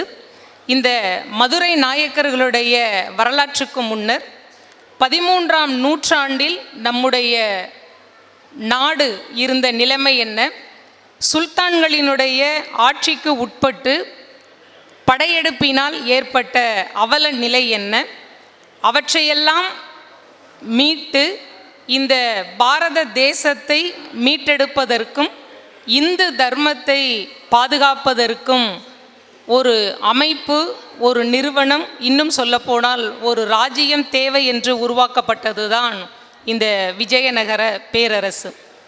மற்ற பேரரசுகளெல்லாம் அவரவர்களுடைய சந்ததியினருக்கும் தலைமுறையினருக்கும் விட்டு செல்லுவார்கள். ஆனால் விஜயநகர பேரரசு முந்தைய தலைமுறையிலிருந்து பெற்றது அல்ல, தானாகவே உருவாக்கி கொண்டது. எதற்காக அந்த பேரரசு உருவாக்கப்பட்டது என்றால், இந்திய மதத்தை, இந்து மதத்தை வேரோடு அழிப்பதற்காக வந்து கொண்டிருந்த அந்த இஸ்லாமியர்களினுடைய படையெடுப்பு இஸ்லாம் நெறிக்கு மாறாக ஒரு நிலைத்த ஒரு அமைப்பை உருவாக்க வேண்டும் என்பதற்காக உருவாக்கப்பட்டது. ஹரிஹரர் புக்கருக்கு வித்யாரண்ய குருபுங்க முனிவர் குருவாக அமைகிறார். அவரினுடைய அறிவுரை, ஆசி, ஆக்கம், ஊக்கம் இவற்றின் காரணமாக இந்த சாம்ராஜ்யத்தை உருவாக்குகிறார்கள். ஏனென்றால் அந்த விஜயநகர சாம்ராஜ்யத்தினுடைய ஒரு அடையாள சின்னம் எப்படி இருக்கும் என்றால், ஒரு வராகம், ஒரு வாள், சந்திரன், சூரியன் இருப்பதாக இருக்கும். இந்த சின்னத்தினுடைய குறிக்கோள் நோக்கம் என்னவென்றால், வராகம் திருமால் எடுத்த 10 அவதாரங்களுள் ஒரு அவதாரம் வராக அவதாரம். திருமால் பூமியை காப்பதற்காக அவதாரங்களை எடுத்தார். ஒவ்வொரு அவதாரத்திலும் பூமியை காப்பதாக இருந்தாலும் இந்த வராக அவதாரத்தில் பூமியை தன்னுடைய மூக்கின் மேல் வைத்து கொண்டு தூக்குவது போல் அமைத்திருப்பார். அதற்கு பக்கத்தில் இருக்கின்ற வாள், அருகில் இருக்கின்ற சூரியன், சந்திரன், இதை எதை உணர்த்துகிறது என்றால், இந்த நில உலகில் சூரியன் சந்திரன் இருக்கின்ற வரைக்கும் வாள் கொண்டு எப்படி திருமால் வராக அவதாரம் எடுத்து இந்த பூமியை காப்பாற்றினாரோ, அதே போல நாங்களும் இந்து மதத்தை, தர்மத்தை காப்பாற்றுவோம் என்பதற்காக உருவாக்கப்பட்டதுதான், தோற்றுவிக்கப்பட்டதுதான் இந்த விஜயநகர பேரரசு. இதில் உள்ள குறியீட்டு தத்துவம் என்னவென்றால், ஏனென்றால் இஸ்லாமியர்களுக்கு, டெல்லியில் வந்த சுல்தான்களுக்கு வராகம் என்பது பன்றி, அவர்களுக்கு ஹெராம் செய்யப்பட்டது, விலக்கப்பட்ட ஒரு விலங்கு. அவர்களுடைய மதத்தில் அது விலக்கப்பட்டது. அவர்களுக்கு எது பலவீனமாக இருந்ததோ அந்த பலவீனத்தை நாம் பலமாக பயன்படுத்தி கொண்டு உங்களுக்கு எதிராக செயல்பட்டு எங்களுடைய தர்மத்தை, மதத்தை காப்பாற்றுவோம் என்பதற்காக உருவாக்கப்பட்டது தான் இந்த விஜயநகர சாம்ராஜ்யம். மற்ற அரசுகள் என்று சொல்லுகின்ற பொழுது விஜயநகரம் மட்டும்தான் தென்னாட்டிலே மிகப்பெரிய சாம்ராஜ்யமாக உருவெடுத்தது. அந்த சாம்ராஜ்யத்தில் 4 பேரரசுகள் ஆட்சி புரிந்தன. அவற்றில் நம்முடைய மதுரை நாயக்கர்களும் இருக்கிறார்கள். திருமலை நாயக்கருடைய வரலாறு, அவருக்கு முன்னால் 6 மன்னர்கள் ஆட்சி செய்திருக்கிறார்கள். அவருக்கு பின்னால் மீனாட்சி அரசி முடிய 6 மன்னர்கள் ஆட்சி செய்திருக்கிறார்கள். ராமாயணத்திலே குகன் பரதனை பற்றி சொல்லுகின்ற பொழுது, உம்முடைய குலப்புகழை எல்லாம் நீ ஒருவனே பெற்றுக்கொண்டாய் என்று பாராட்டுவான். அதே போல முன்னால் ஆட்சி செய்த 6 பேரினுடைய புகழையும் பின்னால் ஆட்சி செய்த 6 பேரினுடைய புகழையும் திருமலை நாயக்கர் தமதாக்கி கொண்டார். ஏனென்றால் எத்தனையோ சாம்ராஜ்யங்கள் உருவான பொழுது பெயர் சொல்லக்கூடிய சாம்ராஜ்யமாக விஜயநகர சாம்ராஜ்யம் இருக்கின்றது. எத்தனையோ விஜயநகர பேரரசர்கள் இருந்த பொழுது கிருஷ்ணதேவராயர் புகழ்பெற்ற அரசராக விளங்கியது போல நாயக்க மன்னர்கள் பலர் ஆண்ட பொழுது நிலைத்த புகழை பெற்று இருக்கக்கூடிய மன்னராக திருமலை நாயக்கர் இருந்ததை நாம் பார்க்க முடிகிறது. இவ்வளவு நிலைத்த புகழுக்கு காரணம் என்ன? திருமலை நாயக்கர் செய்த அருட்பணிகள் என்ன? அவர் மட்டும் செய்தது என்ன என்று பார்க்காமல் ஒட்டுமொத்த நாயக்கர் சமூகம் இந்த நில உலகத்திற்காக விட்டு சென்றவை எவை என்று பார்க்கின்ற பொழுது இன்று மதுரையின் தனித்த அடையாளமாக இருக்கக்கூடியது எது என்றால் மீனாட்சி அம்மனுடைய கோவில். உலகத்தினுடைய 7 அதிசயங்களுக்கு அடுத்ததாக போற்றப்படுகின்ற நிலையில் மீனாட்சி 8வது அதிசயமாக மீனாட்சி அம்மன் கோவிலை வைக்கலாம் என்று இருக்கக்கூடிய வகையில் கலை சிற்பங்கள் பொருந்தியதாகவும் மதுரை மாநகரத்தினுடைய மிகப்பெரிய அடையாளமாகவும் இருக்கக்கூடிய மீனாட்சி அம்மன் கோவில் கோபுரங்கள், கலை பணிகள், சிற்பங்கள் இவற்றையெல்லாம் வடிவமைத்த பெருமை நாயக்க மன்னர்களையே சாரும்.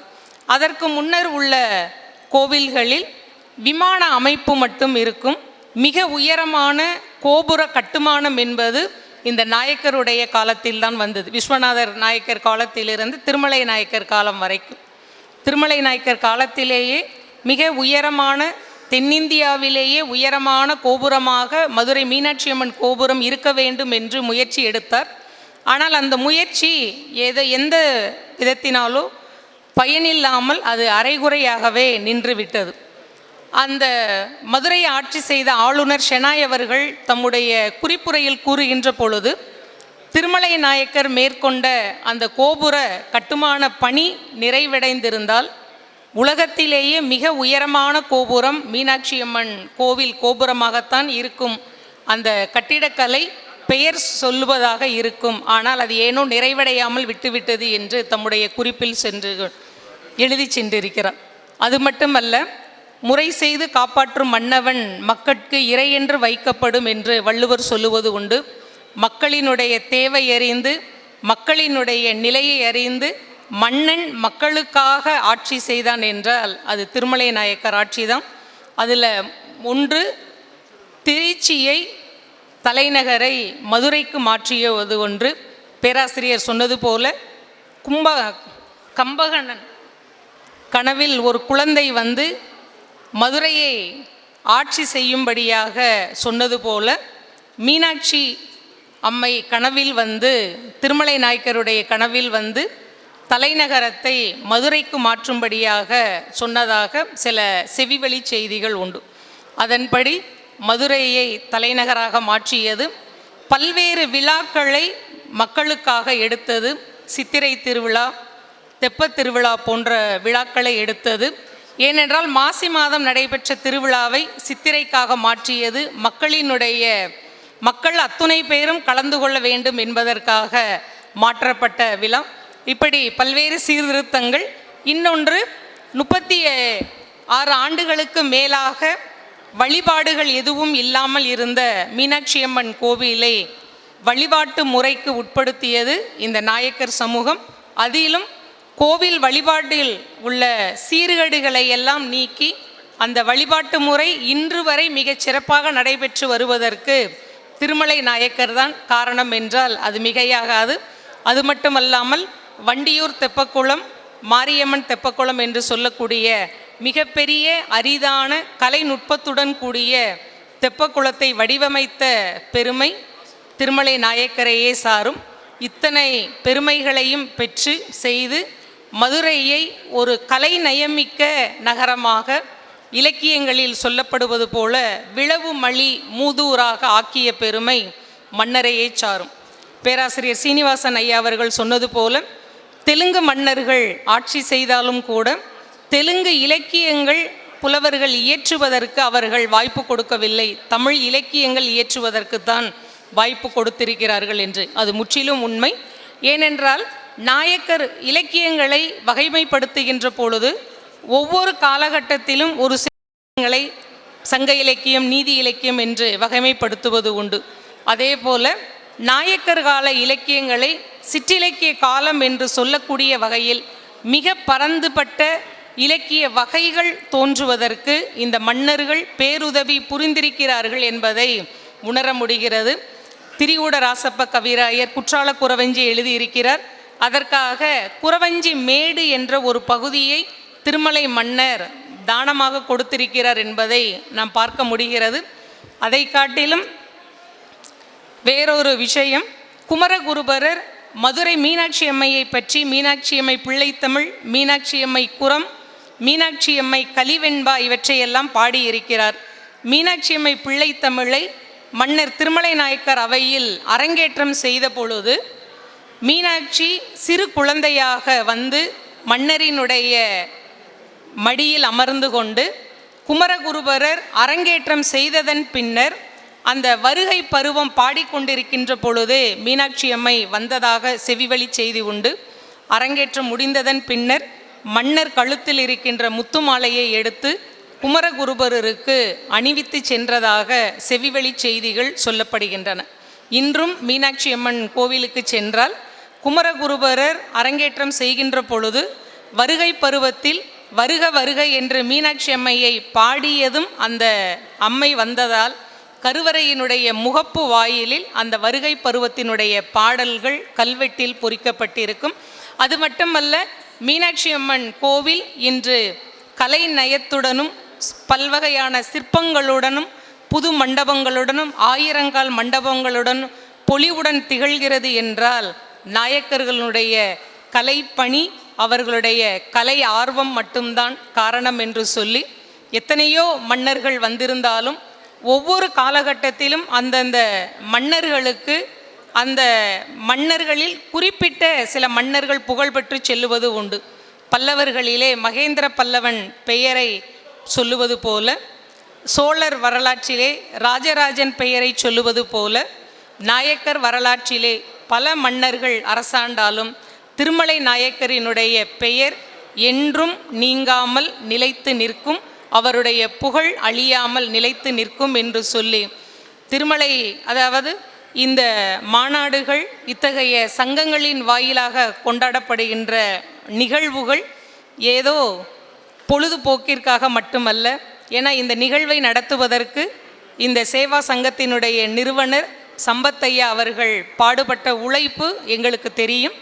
அதனால் இது ஒரு நாள் பலரும் கண்டு கூடி கழிக்கின்ற இடமாக மட்டும் அமைந்துவிடக்கூடாது. ஏனென்றால் நாயக்கர் என்பது இன்று நேற்றல்ல, நேற்று பெய்த மழையில் முளைத்த காளான்கள் அல்ல. நமக்கென்று ஒரு பாரம்பரியம் இருக்கிறது. அந்த பாரம்பரியத்தை கட்டி காத்தவர்கள் நம்முடைய முன்னோர்கள். அந்த முன்னோர்களினுடைய பெருமையை நினைவு கூறுவதற்காகவும் அதை அடுத்த தலைமுறையினருக்கு எடுத்து சொல்லுவதற்காகவும் தான் இத்தகைய கூட்டங்கள் நடத்தி கொண்டு வரப்படுகின்றன. எனவே நம்முடைய திருமலை நாயக்கரினுடைய பெருமையை மன்னர்களினுடைய நாயக்க மன்னர்கள் இந்த மதுரைக்கு, மதுரை என்பது இந்த பகுதி மட்டுமல்ல, திண்டுக்கல், திருச்சி, சேலம், கோயம்புத்தூர், தெற்கில் இருக்கிற திருநெல்வேலி, கன்னியாகுமரி வரைக்கும் அவர்களுடைய ஆட்சி நீண்டு அவர்களுக்கென ஒரு தனித்த முத்திரையை பதித்து சென்றிருக்கிறார்கள். அத்தகைய மன்னர்களின் பரம்பரையில் வந்திருக்கின்ற நாம் பெருமையோடு சொல்லிக்கொள்ளலாம் என்று சொல்லி இந்த நிகழ்வில் பேசுவதற்கு வாய்ப்பளித்த, நேரம் அதிகமானதால் சுருக்கமாக பேசுவதற்காக வாய்ப்பளித்த நம்முடைய நிறுவனர் சம்பத்தையா அவர்களுக்கு மிக்க நன்றியினை தெரிவித்து கொண்டு விடைபெறுகிறேன். நன்றி, வணக்கம். பாளையம் ரமேஷ் அவர்களுக்கு சுருதி ரமேஷ் அவர்கள், இந்த ரமேஷுக்கு அந்த ரமேஷ் அவர்கள் இங்கே பொன்னாடி போத்துகிறார்கள். சித்திரகார தலைவர் ஸ்ரீசில்ஸ் ரமேஷ் அவர்களுக்கு சுருதி ரமேஷ் பொன்னாடி போடுவார்கள். தேசிய கீதம் ரெடி பண்ணுங்க. இந்த ஜனகணவாசி தேசிய கீதம் என்னண்ணா இதோ பேசணும் தானே வரிசை பரத் ஆபா லோப்பல போய் நிலவு ஓ ஆட ஆபத்து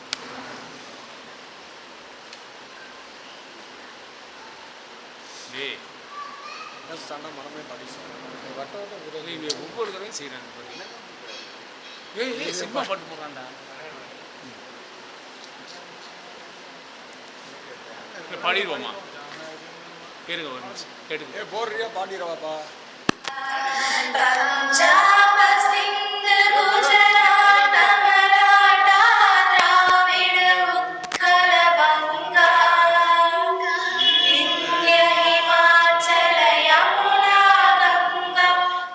Cha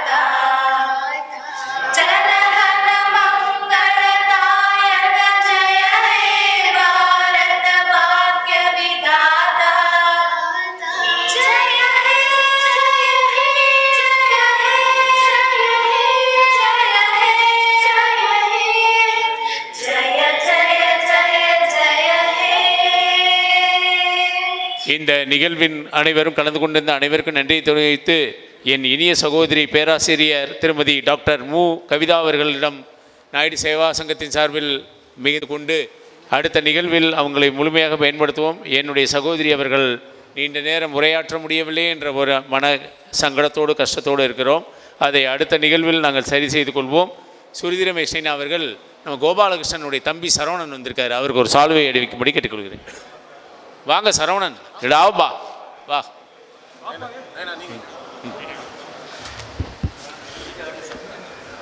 நாயுடு சேவா சங்கத்தினுடைய தலைவர் சம்பத் அவர்களுக்கு பரத் அவர்கள் சால்வை அணிவிப்பார்கள். தமிழ்நாடு நாயுடு மகாஜன சங்க சார்பாக சீரும் சிறப்புமாக நடத்தி கொண்டிருக்கும் சம்பத் நைனா அவர்களுக்கு இந்த பொன்னாடையை அணிவிக்கப்படுகிறது.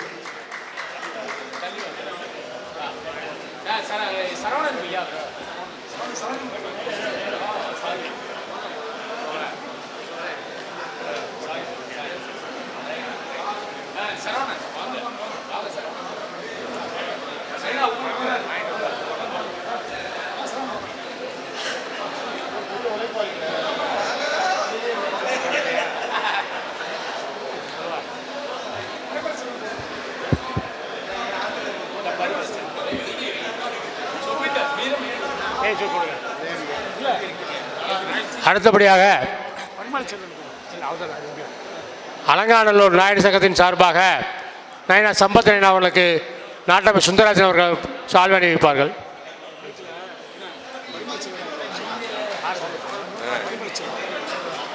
பரிமள செல்வன், நீங்கள் கொஞ்சம் மேடையில் வாங்க. உங்களுக்கு ஒரு பொன்னாடை அணித்து கௌரவிக்கிறாங்க.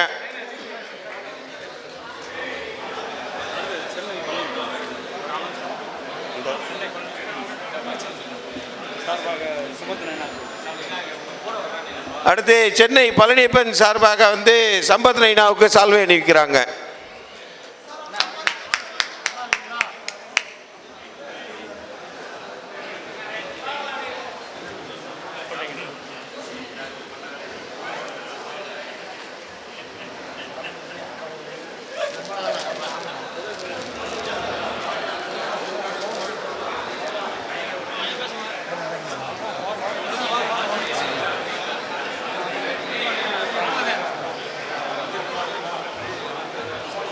அடுத்ததாக கூடல் நகர் நாயுடு சங்கத்தின் சார்பாக நமது சம்பத் நைனா அவர்களுக்கு நாகராஜன் முன்னாள் தலைவர் அவர்கள் சால்வை போற்றுவார்.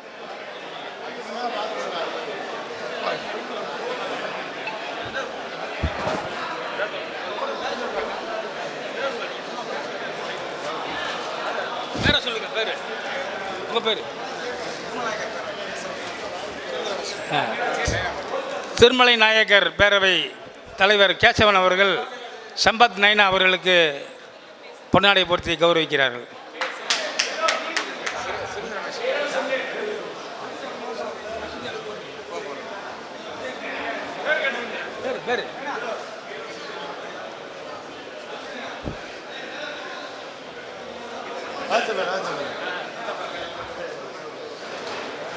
சுருதி ரமேஷ் அவர்களுக்கு பொன்னாடை பொருத்தி கௌரவிக்கப்படுகிறது.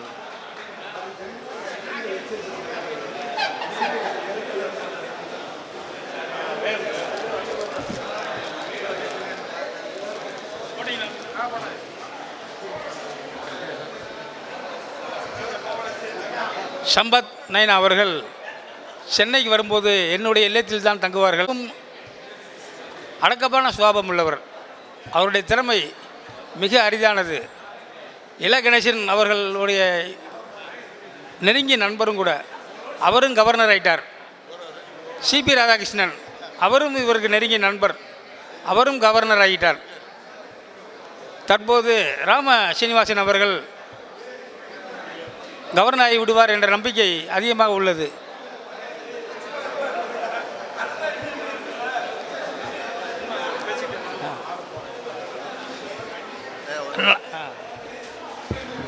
நைனா சுருதி ரமேஷ் அவர்களுக்கு கூடல் நகர் நாயுடு சங்கத்தின் சார்பாக சால்வை அணிவிக்கிறார். இந்த நாயுடு மகாஜன சங்கங்கள் அனைவருமே நம்ம சுருதி ரமேஷ் அவர்களை எம்பி ஆக்கிட்டீங்கன்னா மறுபடியும் திருமலை நாயக்கருடைய ஆட்சி மதுரையில் ஏற்படும் என்பதை தெரிவித்துக் கொள்கிறோம்.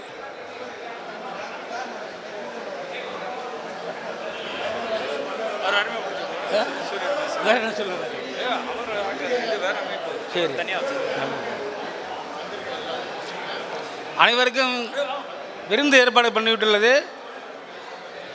சிறப்பான அசைவ விருந்து.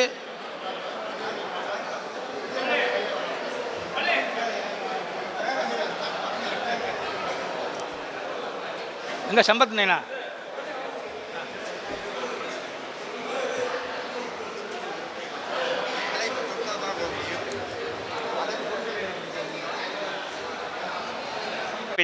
அனைத்து நல்ல நாயுடு உள்ளங்களுக்கும் நன்றி நன்றி நன்றி.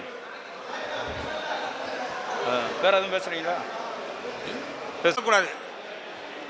ராணி மங்கம்மா 1700 கட்டின அரண்மனை, கோடை கால அரண்மனை தான் காந்தி மியூசியம்.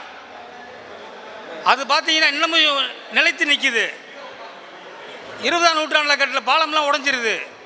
ஆனால் மங்கம்மா கட்டின அரண்மனை பாருங்கள் எவ்வளோ கம்பீரமாக நிற்கிதுன்னு. திருமலை நாயக்கர் மகள்.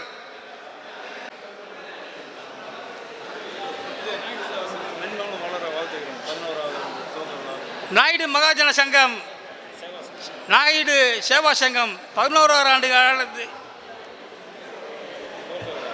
11ஆவது ஆண்டு துவக்க விழா மிகவும் சிறப்பாக நடைபெற்றுள்ளது. இது மென்மேலும் மலர்ந்து அடுத்த கட்டத்தை அடைவதற்கு சம்பத் நயனா அவர்கள் உற்ற துணையாக இருப்பார் என்று அனைவரும் விரும்புகிறோம். சம்பத் நயனா மிகவும் எளிமையாக இருக்கிறார்.